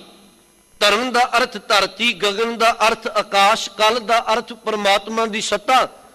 ਕਹਿਣ ਲੱਗੇ ਜਿਵੇਂ ਉਹ ਪਰਮਾਤਮਾ ਵਾਹਿਗੁਰੂ ਨੇ ਇਸ ਆਕਾਸ਼ ਤੇ ਇਸ ਧਰਤੀ ਨੂੰ ਆਪਣੀ ਸੱਤਾ ਨਾਲ, ਆਪਣੀ ਬਖਸ਼ਿਸ਼ ਨਾਲ, ਆਪਣੇ ਹੁਕਮ ਵਿੱਚ ਟਿਕਾਇਆ ਹੈ, ਜਿਹਦੇ ਤੇ ਗੁਰੂ ਨਾਨਕ ਸਾਹਿਬ ਕਹਿਣ ਲੱਗੇ ਗੁਰੂ ਕਿਰਪਾ ਕਰਦੇ ਨਾ ਉਹਦੇ ਹਿਰਦੇ ਵਿੱਚ ਆਪਣਾ ਆਸਣ ਲਾ ਕੇ ਤੇ ਉਹਦੇ ਸਰੀਰ ਨੂੰ ਆਪਣਾ ਟਿਕਾਣਾ ਬਣਾ ਲੈਂਦਾ ਹੈ। ਗੁਰਮੁਖ ਕੀਤੀ ਸ਼ਬਦ ਉਧਾਰੀ ਸੰਤੋ। ਰਹਾਉ ਤੋਂ ਪਹਿਲਾਂ ਕਹਿੰਦੇ ਆ, ਕਹਿਣ ਲੱਗੇ ਹੇ ਸੰਤ ਜਨੋ, ਹੇ ਭਗਤ ਜਨੋ, ਗੁਰੂ ਜਦੋਂ ਵੀ ਕਿਸੇ ਨੂੰ ਤਾਰਦਾ ਉਹਨੂੰ ਸ਼ਬਦ ਦੇ ਨਾਲ ਜੋੜ ਦਿੰਦਾ, ਉਹਨੂੰ ਸ਼ਬਦ ਨਾਲ ਜੋੜਦਾ। ਤੇ ਸ਼ਬਦ ਐਸਾ ਜੋ ਗੁਰਬਾਣੀ ਗੁਰੂ ਦਾ ਸ਼ਬਦ ਹੈ। ਵੇਖੋ ਦੁਨਿਆਵੀ ਵੀ ਸ਼ਬਦ ਨੇ, ਪਰ ਸਤਿਗੁਰੂ ਦਾ ਸ਼ਬਦ ਐਸਾ ਹੈ ਜਦੋਂ ਕੋਈ ਗੁਰੂ ਦੇ ਸ਼ਬਦ ਨਾਲ ਜੁੜਦਾ ਗੁਰੂ ਉਹਨੂੰ ਤਾਰ ਦਿੰਦਾ ਹੈ। ਰਹਾਉ ਮਮਤਾ ਮਾਰ ਹੋ ਮੈਂ ਸੁਖ ਤ੍ਰਿਭਵਨ ਜੋਤ ਤੁਮਾਰੀ। ਕਹਿਣ ਲੱਗੇ ਗੁਰੂ ਕਿਰਪਾ ਕਰ ਦਿੰਦਾ ਹੈ ਮਮਤਾ ਨੂੰ ਮਾਰ ਕੇ। ਮਮਤਾ ਦਾ ਅਰਥ ਹੁੰਦਾ ਆਪਣਤ, ਹਰ ਥਾਂ ਤੇ ਆਪਣਾ ਹੱਕ ਜਤਾਉਣਾ, ਆਪਣਤ ਕਰਨਾ। ਮਮਤਾ ਮਾਰ ਹਉਮੈ ਸੁਖ ਹੈ। ਗੁਰੂ ਮਨੁੱਖ ਦੇ ਅੰਦਰ ਦੀ ਅਹੰਕਾਰ ਨੂੰ ਸੁਕਾ ਦਿੰਦਾ, ਮਿਟਾ ਦਿੰਦਾ। ਤੇ ਫਿਰ ਅਗਲੀ ਜਿਹੜੀ ਕਿਰਪਾ ਵਰਤਦੀ ਏ, ਤ੍ਰੇ ਭਵਨ ਜੋਤ ਤੁਮਾਰੀ। ਤਿੰਨਾਂ ਭਵਨਾਂ ਵਿੱਚ ਭਾਵ ਪੂਰੀ ਸ੍ਰਿਸ਼ਟੀ ਵਿੱਚ ਹਰ ਥਾਂ ਤੇ ਮਨੁੱਖ ਨੂੰ ਪਰਮਾਤਮਾ ਨਜ਼ਰ ਆਉਣ ਲੱਗ ਪੈਂਦਾ, ਜਿਹਨੂੰ ਬਾਣੀ ਨੇ ਕਿਹਾ ਇਹ ਪ੍ਰਤੀਤ ਹੋ ਜਾਂਦਾ ਸਭੈ ਕਟ ਰਾਮ ਬੋਲੇ, ਰਾਮਾ ਬੋਲੇ, ਰਾਮ ਬਿਨਾ ਕੋ ਬੋਲੇ ਰੇ। ਏਕਲ ਮਾਟੀ ਕੁੰਚਰ ਚੀਟੀ ਭਾਜਨ ਹੈ, ਬਹੁ ਨਾਨਾ ਰੇ। ਅਸਥਾਵਰ ਜੰਗਮ ਕੀਟ ਪਤੰਗਮ ਘਟ ਘਟ ਰਾਮ ਸਮਾਨਾ ਰੇ। ਜਿਹਨੂੰ ਬਾਣੀ ਨੇ ਕਿਹਾ ਸਭ ਗੋਬਿੰਦ ਹੈ, ਸਭ ਗੋਬਿੰਦ ਹੈ, ਗੋਬਿੰਦ ਬਿਨ ਨਹੀਂ ਕੋਈ। ਸਤਿਗੁਰੂ ਨੇ ਬਚਨ ਵਰਤਿਆ, ਕਹਿਣ ਲੱਗੇ ਸਿੱਖ ਦੇ ਅੰਦਰ ਦੀ ਮਮਤਾ ਨੂੰ ਮਾਰ ਕੇ, ਅੰਦਰ ਦੇ ਅਹੰਕਾਰ ਨੂੰ ਸੁਕਾ ਕੇ ਗੁਰੂ ਕਿਰਪਾ ਕਰਦਾ। ਗੁਰੂ ਨਾਨਕ ਸਾਹਿਬ ਕਹਿੰਦੇ ਸਭ ਘਟਾਂ ਵਿੱਚ ਉਹ ਪਰਮਾਤਮਾ ਨਜ਼ਰ ਆਉਂਦਾ ਹੈ। ਮਨਸਾ ਮਾਰ ਮਨ ਮਹਿ ਰਾਖੈ ਸਤਿਗੁਰ ਸ਼ਬਦ ਵਿਚਾਰੀ। ਧੰਨ ਗੁਰੂ ਨਾਨਕ ਸਾਹਿਬ ਸੱਚੇ ਪਾਤਸ਼ਾਹ ਕਹਿੰਦੇ ਆ ਮਨਸਾ ਮਾਰ, ਅਗਲਾ ਕਰਮ ਕਰਦਾ ਗੁਰੂ ਮਨ ਦੇ ਫੁਰਨਿਆਂ ਨੂੰ ਮਾਰ ਦਿੰਦਾ। ਫਿਰ ਅੱਗੇ ਬਚਨ ਵਰਤਿਆ, ਕਹਿਣ ਲੱਗੇ ਮਨੇ ਮੈਂ ਰਾਖੈ। ਇੱਕ ਫੁਰਨਿਆਂ ਨੂੰ ਮਾਰਦਾ, ਇੱਕ ਫੁਰਨਾ ਮਨ ਵਿੱਚ ਪੈਦਾ ਕਰ ਦਿੰਦਾ। ਮਹਾਰਾਜ ਉਹ ਕਿਹੜਾ ਫੁਰਨਾ? ਵਿਕਾਰਾਂ ਦੇ ਫੁਰਨਿਆਂ ਨੂੰ ਮਾਰ ਕੇ ਗੁਰੂ ਕਿਰਪਾ ਕਰਦੇ ਮਨ ਦੇ ਅੰਦਰ ਪਰਮਾਤਮਾ ਦੇ ਨਾਮ ਜਪਣ ਦੇ ਫੁਰਨੇ ਪੈਦਾ ਕਰ ਦਿੰਦਾ, ਨਾਮ ਨੂੰ ਰੱਖ ਦਿੰਦਾ। ਸਤਿਗੁਰ ਸ਼ਬਦ ਵਿਚਾਰੀ ਇਹ ਤਾਂ ਹੁੰਦਾ ਜਦੋਂ ਕੋਈ ਗੁਰੂ ਦੇ ਸ਼ਬਦ ਵਿੱਚ ਜੁੜ ਜਾਂਦਾ ਹੈ। ਸਿੰਘੀ ਸੁਰਤ ਅਨਾਹਦ ਵਾਜੈ ਘਟ ਘਟ ਜੋਤ ਤੁਮਾਰੀ। ਸਤਿਗੁਰੂ ਮਹਾਰਾਜ ਇਹ ਜੋਗੀਆਂ ਨਾਲ ਵਿਚਾਰ ਕਰਦਿਆਂ ਉਪਦੇਸ਼ ਦਿੰਦਿਆਂ ਕਹਿ ਰਹੇ ਨੇ। ਮਹਾਰਾਜ ਕਹਿੰਦੇ ਜੋਗੀ ਸਿੰਘੀ ਸੁਰਤ ਅਨਾਹਦ ਵਾਜੈ, ਜੋਗੀ ਸਿੰਘੀ ਰੱਖਦੇ ਨੇ। ਇਹਨੂੰ ਸਿੰਘੀ ਤਾਂ ਕਿਹਾ ਜਾਂਦਾ ਹੈ, ਅਸਲ ਵਿੱਚ ਇਹ ਸਿੰਘ ਤੋਂ ਬਣੀ ਹੁੰਦੀ ਹੈ। ਤੇ ਮਹਾਰਾਜ ਕਹਿੰਦੇ ਜਿਹੜੇ ਤੁਸੀਂ ਸਿੰਘੀ ਰੱਖਦੇ ਹੋ ਭਾਈ, ਸਿੱਖ ਜਿਹੜਾ ਗੁਰੂ ਚਰਨਾਂ ਵਿੱਚ ਜੁੜਨ ਵਾਲਾ ਹੈ, ਗੁਰੂ ਤੇ ਉਹਦੀ ਸੁਰਤ ਵਿੱਚ ਹੀ ਨਾਮ ਦੀ ਸਿੰਘੀ ਰੱਖ ਦਿੰਦਾ ਹੈ। ਨਾਮ ਦੀ ਜਦੋਂ ਸਿੰਘੀ ਰੱਖਦਾ ਹੈ, ਤੁਸੀਂ ਸਿੰਘੀ ਨਾਲ ਨਾਦ ਵਜਾਉਂਦੇ ਹੋ। ਮਹਾਰਾਜ ਕਹਿਣ ਲੱਗੇ ਸਿੱਖ ਦੇ ਹਿਰਦੇ ਅੰਦਰ ਫਿਰ ਰੱਬੀ ਨਾਮ ਦਾ ਅਨਾਹਦ ਨਾਦ, ਲਗਾਤਾਰ ਨਾਦ ਵੱਜਦਾ ਹੈ। ਘਟ ਘਟ ਜੋਤ ਤੁਮਾਰੀ, ਤੇ ਉਹਨੂੰ ਘਟ ਘਟ ਵਿੱਚ ਪਰਮੇਸ਼ਵਰ ਦੀ ਜੋਤ ਨਜ਼ਰ ਆਉਂਦੀ ਹੈ। ਪਰ ਪੰਚ ਬੇਨਤ ਹੀ ਮਨ ਰਾਖਿਆ ਬ੍ਰਹਮ ਅਗਨ ਪਰ ਜਾਰੀ। ਪਰਪੰਚ ਦਾ ਅਰਥ ਜਗਤ ਸੰਸਾਰ, ਇਹ ਰਚਨਾ ਹੈ। ਮਹਾਰਾਜ ਕਹਿਣ ਲੱਗੇ ਜਦੋਂ ਕਿਸੇ ਦੇ ਅੰਦਰ ਪਰਮੇਸ਼ਵਰ ਦਾ ਨਾਮ ਸ਼ਬਦ ਟਿਕਦਾ ਹੈ, ਉਹਨੂੰ ਫਿਰ ਹਰ ਥਾਂ ਤੇ ਜਗਤ ਦੀ ਰਚਨਾ ਵਿੱਚ ਪਰਮਾਤਮਾ ਦੀ ਬੀਨਾ ਬੇਨ ਵੱਜਦੀ ਨਜ਼ਰ ਆਉਂਦੀ ਹੈ। ਪਰਮਾਤਮਾ ਦਾ ਨਾਮ ਦਾ ਸ਼ਬਦ ਗੂੰਜਦਾ ਨਜ਼ਰ ਆਉਂਦਾ ਹੈ। ਮਹਾਰਾਜ ਕਹਿੰਦੇ ਆ, ਕਹਿਣ ਲੱਗੇ ਪਰਪੰਚ ਬੇਨ ਤਹੀ ਮਨ ਰਾਖਿਆ ਬ੍ਰਹਮ ਅਗਨ ਪ੍ਰਜਾਰੀ। ਫਿਰ ਉਹ ਗੁਰੂ ਦੀ ਕਿਰਪਾ ਦੇ ਨਾਲ ਆਪਣੇ ਅੰਦਰ ਪ੍ਰਚੰਡ ਅਗਨ ਬ੍ਰਹਮ ਅਵਸਥਾ ਪੈਦਾ ਕਰ ਲੈਂਦਾ ਹੈ। ਉਹ ਉੱਚੀ ਆਤਮਿਕ ਸੂਝ ਬੂਝ ਦਾ ਮਾਲਕ ਬਣ ਜਾਂਦਾ ਹੈ। ਪੰਚ ਤਤ ਮਿਲ ਅਹਨਿਸ ਦੀਪਕ ਨਿਰਮਲ ਜੋਤ ਅਪਾਰੀ। ਕਹਿਣ ਲੱਗੇ ਪੰਜ ਤੱਤਾਂ ਦਾ ਇਹ ਸਰੀਰ ਲੈ ਕੇ ਸਤਿਗੁਰੂ ਗੁਰੂ ਨਾਨਕ ਸਾਹਿਬ ਕਹਿੰਦੇ ਆ, ਉਹ ਅਹਨਿਸ ਦਿਨ ਰਾਤ ਆਪਣੇ ਅੰਦਰ ਪਰਮੇਸ਼ਵਰ ਦੇ ਨਾਮ ਦੀ ਜੋਤ ਨੂੰ ਜਗਾ ਲੈਂਦਾ ਹੈ। ਵੇਖੋ ਗਿਆ ਦੀ ਧਰਤੀ ਤੇ ਗੁਰੂ ਨਾਨਕ ਸਾਹਿਬ ਗਏ ਸਨ, ਉਹ ਲੋਕ 365 ਦੀਵੇ ਬਾਲਦੇ ਸਨ, ਸ਼ਬਦ ਵਰਤਦੇ ਸਨ, ਆਓ ਮਹਾਰਾਜ ਦੀਵਾ ਬੱਤੀ ਕਰ ਦਈਏ ਪੁਰਖਿਆਂ ਦੇ ਲਈ, ਰਸਤੇ ਰੁਸ਼ਨਾਏ ਜਾਣਗੇ। ਮਹਾਰਾਜ ਨੇ ਕਿਹਾ ਮੈਂ ਤੇਲ ਦਾ ਦੀਵਾ ਨਹੀਂ ਬਾਲਦਾ, ਇੱਕ ਦੀਵਾ ਮੇਰੇ ਹਿਰਦੇ ਅੰਦਰ ਬਲਦਾ ਪਿਆ। ਮਹਾਰਾਜ ਕਿਹੜਾ ਹੈ? ਤੇ ਬਚਨ ਵਰਤਿਆ ਦੀਵਾ ਮੇਰਾ ਏਕ ਨਾਮ, ਦੁੱਖ ਵਿੱਚ ਪਾਇਆ ਤੇਲ, ਉਨ ਚਾਨਣ ਉਹ ਸੋਖਿਆ ਚੂਕਾ ਜਮ ਸੋ ਮੇਲ। ਮੈਂ ਇੱਕ ਨਾਮ ਦਾ ਦੀਵਾ ਬਾਲਿਆ, ਦੁੱਖਾਂ ਦਾ ਤੇਲ ਸੜਦਾ ਪਿਆ। ਕਹਿਣ ਲੱਗੇ ਜਿਵੇਂ ਜਿਵੇਂ ਨਾਮ ਦਾ ਦੀਵਾ ਬਲਦਾ ਪਾਪ ਸੜ ਕੇ ਮੁੱਕਦੇ ਪਏ ਨੇ। ਲੋਕਾਂ ਮਤ ਕੋ ਫਕੜ ਪਾਏ, ਲੋਕਾਂ ਮਜ਼ਾਕ ਉਡਾਇਆ। ਮਹਾਰਾਜ ਨੇ ਕਿਹਾ ਸੀ ਚੇਤਾ ਰੱਖੋ ਜੇ ਲੱਖਾਂ ਮਣ ਲੱਕੜ ਨੂੰ ਇੱਕ ਅੱਗ ਦੀ ਚਿੰਗਾਰੀ ਸਾੜ ਕੇ ਸਵਾਹ ਕਰ ਸਕਦੀ ਹੈ, ਨਾਮ ਇੱਕ ਐਸਾ ਦੀਵਾ ਹੈ ਜਿਹੜਾ ਲੱਖਾਂ ਕੀਤੇ ਹੋਏ ਗੁਨਾਹਾਂ ਨੂੰ ਸਾੜ ਕੇ ਰੱਖ ਦਿੰਦਾ ਹੈ। ਮਹਾਰਾਜ ਨੇ ਕਿਹਾ ਲੱਖ ਮੜਿਆ ਕਰ ਏਕ ਛੇ, ਏਕ ਰਤੀ ਲੈ ਪਾਹੇ। ਇੱਥੇ ਬਚਨ ਵਰਤਿਆ ਭਾਈ, ਸਤਿਗੁਰੂ ਜਦੋਂ ਕਿਰਪਾ ਕਰ ਦਿੰਦਾ ਹੈ, ਫਿਰ ਪੰਜ ਤੱਤਾਂ ਦਾ ਜਿਹੜਾ ਸਰੀਰ ਹੈ, ਮਨੁੱਖ ਇਹਨੂੰ ਸਵਾਹ ਮਲ ਕੇ ਜੰਗਲਾਂ ਵਿੱਚ ਭੜਕਦਾ ਨਹੀਂ, ਉਹ ਇਹਦੇ ਹਿਰਦੇ ਅੰਦਰ ਨਿਰਮਲ ਨਾਮ ਦਾ ਦੀਵਾ ਜਗਾਉਂਦਾ ਹੈ। ਰਵ ਸਸ ਲੋਕੇ ਇਹੋ ਤਨ ਕਿੰਗਰੀ ਵਾਜੈ ਸ਼ਬਦ ਨਿਰਾਰੀ। ਰਵ ਸਸ ਸ਼ਬਦ ਆਇਆ, ਉਂਝ ਰਵ ਦਾ ਅਰਥ ਸੂਰਜ ਤੇ ਸਸ ਦਾ ਅਰਥ ਹੁੰਦਾ ਚੰਦਰਮਾ, ਪਰ ਇੱਥੇ ਜਿਹੜਾ ਅਰਥ ਕੀਤਾ ਗਿਆ ਹੈ, ਰਵ ਦਾ ਅਰਥ ਹੈ ਈੜਾ ਨਾੜੀ, ਤੇ ਸਸ ਦਾ ਅਰਥ ਹੈ ਪਿੰਗਲਾ ਨਾੜੀ। ਜਿਹੜੇ ਜੋਗੀ ਕਰਮ ਕਰਦੇ ਸਨ, ਈੜਾ ਪਿੰਗਲਾ। ਮਾਰੇ ਕਹਿੰਦੇ ਆ, ਤੇ ਲੋਕੇ ਦਾ ਅਰਥ ਹੈ ਤੁੰਬਾ। ਉਹਨਾਂ ਕੋਲ ਕਿੰਗਰੀ ਹੁੰਦੀ ਆ ਜੀ। ਮੈਂ ਬੇਨਤੀ ਤੁਹਾਨੂੰ ਕਰਾਂ, ਕਿੰਗਰੀ ਇੱਕ ਸਾਜ਼ ਹੈ, ਦੋ ਪਾਸੇ ਤੁੰਬੇ ਲੱਗੇ ਨੇ, ਵਿਚਾਲੇ ਤਾਰ ਪਾਈ ਹੈ, ਜੋਗੀ ਵਜਾਉਂਦੇ ਨੇ। ਮਾਰੇ ਕਹਿੰਦੇ ਆ ਅਸੀਂ ਤੁਹਾਡੇ ਵਰਗੀ ਕਿੰਗਰੀ ਨਹੀਂ ਰੱਖੀ, ਸਿੱਖ ਨੇ ਆਪਣੇ ਤਨ ਨੂੰ ਹੀ ਕਿੰਗਰੀ ਬਣਾ ਰੱਖਿਆ ਹੈ। ਸਿੱਖ ਆਪਣੇ ਹਿਰਦੇ ਦੇ ਅੰਦਰ ਨਾਮ ਜਪਦਾ ਹੈ, ਨਾਮ ਦੀ ਤਾਰ ਵਜਾਉਂਦਾ ਹੈ। ਬਸ ਇਹੀ ਨਾਮ ਦਾ ਤੁੰਬਾ ਸਿੱਖ ਦੇ ਹਿਰਦੇ ਅੰਦਰ ਚੱਲਦਾ ਹੈ। ਚੱਲਦਾ ਤਾਂ ਹੈ ਕਿਉਂਕਿ ਉਹਨੇ ਗੁਰੂ ਦੇ ਸ਼ਬਦ ਦਾ ਪੱਲਾ ਪਕੜਿਆ ਹੈ। ਸਿਵ ਨਗਰੀ ਮਹਿ ਆਸਨ ਔਦੂ ਅਲਖ ਅਗੰਮ ਅਪਾਰੀ। ਨਾਮ ਜਪਣ ਵਾਲਾ, ਗੁਰੂ ਦੇ ਸ਼ਬਦ ਦੀ ਟੇਕ ਲੈਣ ਵਾਲਾ, ਸ਼ਿਵ ਨਗਰੀ ਦਾ ਅਰਥ ਉਹ ਪਰਮਾਤਮਾ ਦੇ ਘਰ ਵਿੱਚ ਆਪਣਾ ਟਿਕਾਣਾ ਬਣਾ ਲੈਂਦਾ। ਜਿਹੜਾ ਪਰਮਾਤਮਾ ਅਲਖ ਹੈ, ਲਖਿਆ ਨਹੀਂ ਜਾ ਸਕਦਾ, ਜਿਹੜਾ ਅਗੰਮ ਹੈ, ਸਾਡੀ ਪਹੁੰਚ ਤੋਂ ਪਰੇ ਹੈ, ਅਪਾਰੀ, ਜਿਹਦਾ ਪਾਰਾਵਾਰ ਕੋਈ ਨਹੀਂ। ਮਹਾਰਾਜ ਜੋਗੀਆਂ ਨੂੰ ਕਹਿੰਦੇ ਜੋਗੀ ਜਿਹੜਾ ਸਿੱਖ ਹੈ ਉਹ ਨਾਮ ਜਪ ਕੇ ਪਰਮੇਸ਼ਵਰ ਦੇ ਘਰ ਵਿੱਚ ਆਪਣੀ ਥਾਂ ਬਣਾ ਲੈਂਦਾ ਹੈ। ਜਿਹੜਾ ਪਰਮਾਤਮਾ ਅਲਖ ਹੈ, ਅਗੰਮ ਹੈ, ਜਿਹੜਾ ਪਾਰਾਵਾਰ ਤੋਂ ਰਹਿਤ ਹੈ ਉਹਦੇ ਚਰਨਾਂ ਵਿੱਚ ਜੁੜਦਾ ਹੈ। ਕਾਇਆ ਨਗਰੀ ਇਹੋ ਮਨ ਰਾਜਾ ਪੰਚ ਵਸਹਿ ਵਿਚਾਰੀ। ਧੰਨ ਗੁਰੂ ਨਾਨਕ ਸਾਹਿਬ ਕਹਿੰਦੇ ਆ ਉਂਝ ਮਨੁੱਖ ਆਪਣੇ ਇੰਦਰੀਆਂ ਦਾ ਆਪਣੇ ਸਰੀਰ ਦਾ ਗੁਲਾਮ ਹੈ। ਮਾਨੇ ਉਹ ਕਈ ਵਾਰੀ ਵਿਕਾਰਾਂ ਵਾਲੇ ਪਾਸੇ ਦੌੜਦਾ ਹੈ, ਪਰ ਸਤਿਗੁਰੂ ਕਹਿਣ ਲੱਗੇ ਸ਼ਬਦ ਦਾ ਪੱਲਾ ਪਕੜਨ ਵਾਲਾ ਕਾਇਆ ਨਗਰੀ ਇਹ ਮਨ ਰਾਜਾ, ਉਹ ਆਪਣੀ ਕਾਇਆ ਦਾ ਮਨ ਬਾਦਸ਼ਾਹ ਬਣ ਜਾਂਦਾ ਹੈ। ਪਰ ਬਾਦਸ਼ਾਹ ਤਾਂ ਬਣਦਾ ਹੈ ਸ਼ਬਦ ਨਾਲ ਜੁੜਿਆ, ਇੰਦਰੀਆਂ ਨੂੰ ਵਿਕਾਰਾਂ ਵਿੱਚ ਨਹੀਂ ਜਾਣ ਦਿੰਦਾ। ਮਨ ਬਾਦਸ਼ਾਹ ਤਾਂ ਬਣਿਆ ਕਿਉਂਕਿ ਪੰਚ ਵਸੇ ਵਿਚਾਰੀ, ਉਹਨੇ ਗੁਰੂ ਦੇ ਸ਼ਬਦ ਦੀ ਟੇਕ ਲੈ ਕੇ ਪੰਜ ਇੰਦਰੀਆਂ ਨੂੰ ਆਪਣੇ ਕਾਬੂ ਕੀਤਾ ਹੋਇਆ ਤੇ ਆਪਣੇ ਆਪ ਨੂੰ ਵੀ ਗੁਰੂ ਦੇ ਸ਼ਬਦ ਵਿੱਚ ਜੋੜਿਆ ਹੈ। ਸ਼ਬਦ ਰਵੈ ਆਸਨ ਕਰ ਰਾਜਾ ਅਦਲ ਕਰੇ ਗੁਣਕਾਰੀ। ਗੁਰੂ ਦੇ ਸ਼ਬਦ ਦਾ ਪੱਲਾ ਪਕੜ ਕੇ ਗੁਰੂ ਨਾਨਕ ਸਾਹਿਬ ਕਹਿੰਦੇ ਆ ਆਪਣੇ ਅਸਲੀ ਆਸਨ ਵਿੱਚ ਟਿਕਾਣਾ ਕਰ ਲੈਂਦਾ ਹੈ। ਅਦਲ ਕਰੇ ਗੁਣਕਾਰੀ, ਅਦਲ ਦਾ ਅਰਥ ਹੈ ਨਿਆਂ। ਜਿਹੜਾ ਮਨ ਰਾਜਾ ਹੈ ਫਿਰ ਉਹ ਨਿਆਂ ਕਰਨਾ ਸ਼ੁਰੂ ਕਰ ਦਿੰਦਾ। ਉਂਝ ਮਨੁੱਖ ਦਾ ਮਨ ਨਿਆਂ ਨਹੀਂ ਕਰਦਾ, ਇਹ ਦੌੜਦਾ ਵਿਕਾਰਾਂ ਵਾਲੇ ਪਾਸੇ, ਇੰਦਰੀਆਂ ਨੂੰ ਨਾਲ ਪ੍ਰੇਰਦਾ। ਪਰ ਕਹਿੰਦੇ ਜਿਹੜਾ ਸ਼ਬਦ ਵਿੱਚ ਜੁੜ ਜਾਏ ਉਹ ਆਪਣੇ ਮਨ ਨੂੰ ਸ਼ਬਦ ਵਿੱਚ ਜੋੜ ਕੇ ਇੰਦਰੀਆਂ ਨੂੰ ਕਾਬੂ ਕਰਕੇ ਇੰਦਰੀਆਂ ਦਾ ਵੀ ਭਲਾ ਕਰਦਾ, ਨਿਆਂ ਕਰਦਾ, ਉਹਨਾਂ ਨੂੰ ਕਾਬੂ ਰੱਖਦਾ ਹੈ, ਸ਼ਬਦ ਨਾਲ ਜੋੜਦਾ ਹੈ।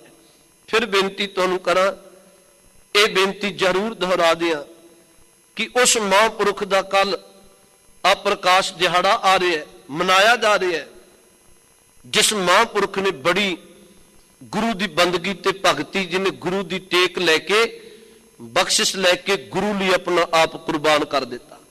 ਕੱਲ ਰੋਜ਼ ਮੈਂ ਬੇਨਤੀ ਕਰਾਂ ਸ਼ਹੀਦਾਂ ਦੇ ਪਾਵਨ ਅਸਥਾਨ ਸ਼ਹੀਦ ਬਾਬਾ ਦੀਪ ਸਿੰਘ ਜੀ ਦੇ ਆਸਣ ਤੇ, ਉਸ ਅਸਥਾਨ ਤੇ 9 ਵਜੇ ਅੰਮ੍ਰਿਤ ਸੰਚਾਰ ਹੋ ਰਿਹਾ ਹੈ ਤੇ ਖਾਸ ਕਰਕੇ ਬੇਨਤੀ ਹੈ ਭਾਈ ਅੰਮ੍ਰਿਤ ਧਾਰੀ ਬਣੀਏ। ਮੈਂ ਇੱਕ ਬੇਨਤੀ ਤੁਹਾਨੂੰ ਕਹਿ ਕੇ ਫਤਿਹ ਬੁਲਾਵਾਂ। ਆ ਤੁਸੀਂ ਸਵਾਮੀ ਦਇਆਨੰਦ ਦਾ ਨਾਮ ਸੁਣਿਆ ਹੋਵੇਗਾ। ਗੁਰਮੁਖੋ ਕਦੀ ਖਿਆਲ ਕਰਿਓ, ਸਵਾਮੀ ਦਇਆਨੰਦ ਕਈ ਵਾਰੀ ਉਹਨੇ ਗੁਰੂ ਘਰ ਦੇ ਪ੍ਰਤੀ ਕਈ ਸ਼ਬਦ ਬੋਲੇ, ਪਰ ਇੱਕ ਵਕਤ ਆਇਆ ਜਦੋਂ ਉਹਦਾ ਤਨ ਬਜ਼ੁਰਗ ਹੋਇਆ, ਉਹਦਾ ਲਾਗੇ ਦਾ ਸਾਥੀ ਸੀ ਭਾਗ ਰਾਮ। ਉਹਨੇ ਭਾਗ ਰਾਮ ਨੂੰ ਬੁਲਾ ਕੇ ਇੱਕ ਸ਼ਬਦ ਵਰਤਿਆ, ਕਹਿਣ ਲੱਗਿਆ ਮੈਂ ਸਾਰਾ ਜੀਵਨ वेदांत ਦੇ ਮੁਤਾਬਕ ਜਿਉਆ ਹੈ। वेदांत ਇਹ ਕਹਿੰਦੇ ਹੈ ਕਿ ਮੇਰੇ ਮਰਨ ਤੋਂ ਬਾਅਦ ਮੇਰੇ ਤਨ ਨੂੰ ਉਹ ਹੱਥ ਲਾਏ, ਉਹ ਅਰਥੀ ਨੂੰ ਮੋਢਾ ਦੇ ਜਿਹਨੇ ਕਦੀ ਜਨਮ ਤੋਂ ਲੈ ਕੇ ਤਮਾਕੂ ਨਸ਼ੇ ਨੂੰ ਹੱਥ ਨਾ ਲਾਇਆ ਹੋਵੇ। ਤੇ ਭਾਗ ਰਾਮ ਤੂੰ ਖਿਆਲ ਰੱਖੀ 30 ਅਕਤੂਬਰ 1883 ਈਸਵੀ ਨੂੰ ਅਜਮੇਰ ਦੀ ਧਰਤੀ ਤੇ ਉਹ ਕਾਲ ਚਲਾਣਾ ਕਰਦਾ ਤੇ ਭਾਗ ਰਾਮ ਨੇ ਜਿਉਂਦੇ ਇੱਕ ਗੱਲ ਕਹੀ ਸੀ, ਕਹਿਣ ਲੱਗਿਆ ਸਵਾਮੀ ਜੀ ਇਹੋ ਜਿਹੇ ਮਨੁੱਖ ਜੇ ਲੱਭਣੇ ਹੋਵਣ ਜਿਹੜੇ ਅੰਮ੍ਰਿਤ ਦੇ ਵਪਾਰੀ ਹੋਵਣ, ਜਿਨ੍ਹਾਂ ਨਸ਼ੇ ਨੂੰ ਕਦੀ ਹੱਥ ਨਹੀਂ ਲਾਇਆ, ਇਹੋ ਜਿਹੇ ਤੇ ਫਿਰ ਗੁਰੂ ਨਾਨਕ ਦੇ ਘਰ ਦੇ ਸਿੱਖ ਹੀ ਲੱਭ ਸਕਦੇ ਨੇ। ਗੁਰੂ ਨਾਨਕ ਦੇ ਘਰ ਦੇ ਸਿੱਖ ਨੇ। ਆਪ ਜੀ ਨੂੰ ਪਤਾ ਹੋਵੇ ਉਂਝ ਭਾਵੇਂ ਉਹ ਗੁਰੂ ਘਰ ਦਾ ਵਿਰੋਧੀ ਰਿਹਾ, ਪਰ ਚੇਤਾ ਰੱਖਣ ਵਾਲੀ ਗੱਲ ਹੈ ਸਵਾਮੀ ਜਦੋਂ ਦਇਆਨੰਦ ਚੜ੍ਹਾਈ ਕਰਦਾ ਹੈ, ਅਜਮੇਰ ਦੀ ਧਰਤੀ ਤੋਂ 6 ਸਿੱਖ ਲੱਭੇ ਗਏ। ਮਿਸਤਰੀ ਵਧਾਵਾ ਸਿੰਘ, ਸਰਦਾਰ ਹਰੀ ਸਿੰਘ, ਸਰਦਾਰ ਚੰਦਾ ਸਿੰਘ, ਟਹਿਲ ਸਿੰਘ, ਪਾਲ ਸਿੰਘ, ਖੁਸ਼ਿਆਲ ਸਿੰਘ। 2 ਸਿੱਖਾਂ ਨੇ ਉਹਦੇ ਸਰੀਰ ਦਾ ਇਸ਼ਨਾਨ ਕਰਵਾਇਆ, 4 ਸਿੱਖਾਂ ਨੇ ਅਰਥੀ ਨੂੰ ਮੋਢਾ ਲਾ ਕੇ ਉਹਦੀ ਅੰਤਮ ਕਿਰਿਆ ਕੀਤੀ ਸੀ। ਮੈਂ ਤਾਂ ਬੇਨਤੀ ਕਹਿਣ ਲੱਗੀ ਉਦੋਂ ਗੁਰੂ ਘਰ ਦਾ ਵਿਰੋਧੀ ਵੀ ਜਾਣਦਾ ਹੈ ਕਿ ਜਿਹੜੇ ਸਿੱਖ ਨੇ ਇਹ ਨਸ਼ਿਆਂ ਦੇ ਵਪਾਰੀ ਨੇ, ਇਹ ਅੰਮ੍ਰਿਤ ਦੇ ਵਪਾਰੀ ਨੇ, ਇਹ ਨਸ਼ਿਆਂ ਦੇ ਵਪਾਰੀ ਨਹੀਂ। ਮੈਂ ਤਾਂ ਬੇਨਤੀ ਕਹਿਣ ਲੱਗੇ ਭਲਿਓ ਕੱਲ ਰੋਜ਼ ਅੰਮ੍ਰਿਤ ਸੰਚਾਰ ਹੋਣੇ, ਸਾਨੂੰ ਗੁਰੂ ਨੇ ਅੰਮ੍ਰਿਤ ਬਾਣੀ ਨਾਲ ਜੋੜ ਕੇ ਅੰਮ੍ਰਿਤ ਦੀ ਦਾਤ ਦੇ ਕੇ ਅੰਮ੍ਰਿਤ ਵੇਲਾ ਬਖਸ਼ ਕੇ ਸਾਨੂੰ ਅੰਮ੍ਰਿਤ ਦਾ ਵਪਾਰੀ ਬਣਾਇਆ ਹੈ। ਸਤਿਗੁਰੂ ਰਹਿਮਤ ਕਰੇ ਅਸੀਂ ਅੰਮ੍ਰਿਤ ਦੀ ਦਾਤ ਲੈ ਕੇ ਅੰਮ੍ਰਿਤ ਧਾਰੀ ਬਣ ਜਾਈਏ। ਇੰਨੀਆਂ ਕੋ ਬੇਨਤੀਆਂ ਪ੍ਰਵਾਨ ਕਰਨਾ। ਆਪ ਸਰਬੱਤ ਸੰਗਤ ਨੇ ਬੜੇ ਪਿਆਰ ਨਾਲ ਬੈਠ ਕੇ ਗੁਰੂ ਕੇ ਵਿਚਾਰ ਸੁਨੇ। ਧੰਨਵਾਦ ਜੀ ਸਿੰਘ ਸਾਹਿਬ ਜੀ ਹੁਣਾਂ ਦਾ ਬਹੁਤ ਧੰਨਵਾਦ, ਬੜੇ ਪਿਆਰ ਵਾਲੇ ਨੇ, ਸਭ ਨੂੰ ਪਿਆਰ ਕਰਦੇ ਹੈ। ਸਮੁੱਚੀ ਪ੍ਰਬੰਧਕ ਕਮੇਟੀ ਦਾ, ਵਜ਼ੀਰ ਸਾਹਿਬਾਨਾਂ ਦਾ ਧੰਨਵਾਦ। ਧੰਨ ਗੁਰੂ ਰਾਮਦਾਸ ਸੱਚੇ ਪਾਤਸ਼ਾਹ ਜੀ ਦਾ ਕੋਟਾਨ ਕੋਟ ਧੰਨਵਾਦ ਜੀ। ਭੁੱਲ ਚੁੱਕ ਦੀ ਖਿਮਾ ਬਖਸ਼ਣਾ। ਅਖੀਰਲੀਆਂ ਪੰਕਤੀਆਂ ਪੜ੍ਹ ਕੇ ਸਮਾਪਤੀ ਹੈ ਜੀ। ਕਾਇਆ ਨਗਰੀ ਇਹੋ ਮਨ ਰਾਜਾ, ਪੰਚ ਵਸੈ ਵਿਚਾਰੀ। ਸ਼ਬਦ ਰਵੈ ਆਸਨ ਕਰ ਰਾਜਾ, ਅਦਲ ਕਰੇ ਗੁਣਕਾਰੀ। ਵਾਹਿਗੁਰੂ ਜੀ ਕਾ ਖਾਲਸਾ, ਵਾਹਿਗੁਰੂ ਜੀ ਕੀ ਫਤਿਹ। ਵਾਹਿਗੁਰੂ ਜੀ ਕਾ ਖਾਲਸਾ, ਵਾਹਿਗੁਰੂ ਜੀ ਕੀ ਫਤਿਹ। ਸ਼ੇਰੇ ਪੰਜਾਬ ਗੁਰਬਾਣੀ YouTube ਚੈਨਲ ਨੂੰ ਵੱਧ ਤੋਂ ਵੱਧ ਸਬਸਕ੍ਰਾਈਬ ਕਰੋ ਤੇ ਇਸ ਤੇ ਗੁਰਬਾਣੀ, ਸ਼ਬਦ ਕੀਰਤਨ ਤੇ ਇਤਿਹਾਸ ਨਾਲ ਵੱਧ ਤੋਂ ਵੱਧ ਜੁੜ ਕੇ ਆਨੰਦ ਮਾਣੋ ਤੇ ਆਪਣੀ ਜ਼ਿੰਦਗੀ ਨੂੰ ਸਫਲ ਕਰੋ। ਵਾਹਿਗੁਰੂ ਜੀ ਕਾ ਖਾਲਸਾ, ਵਾਹਿਗੁਰੂ ਜੀ ਕੀ ਫਤਿਹ।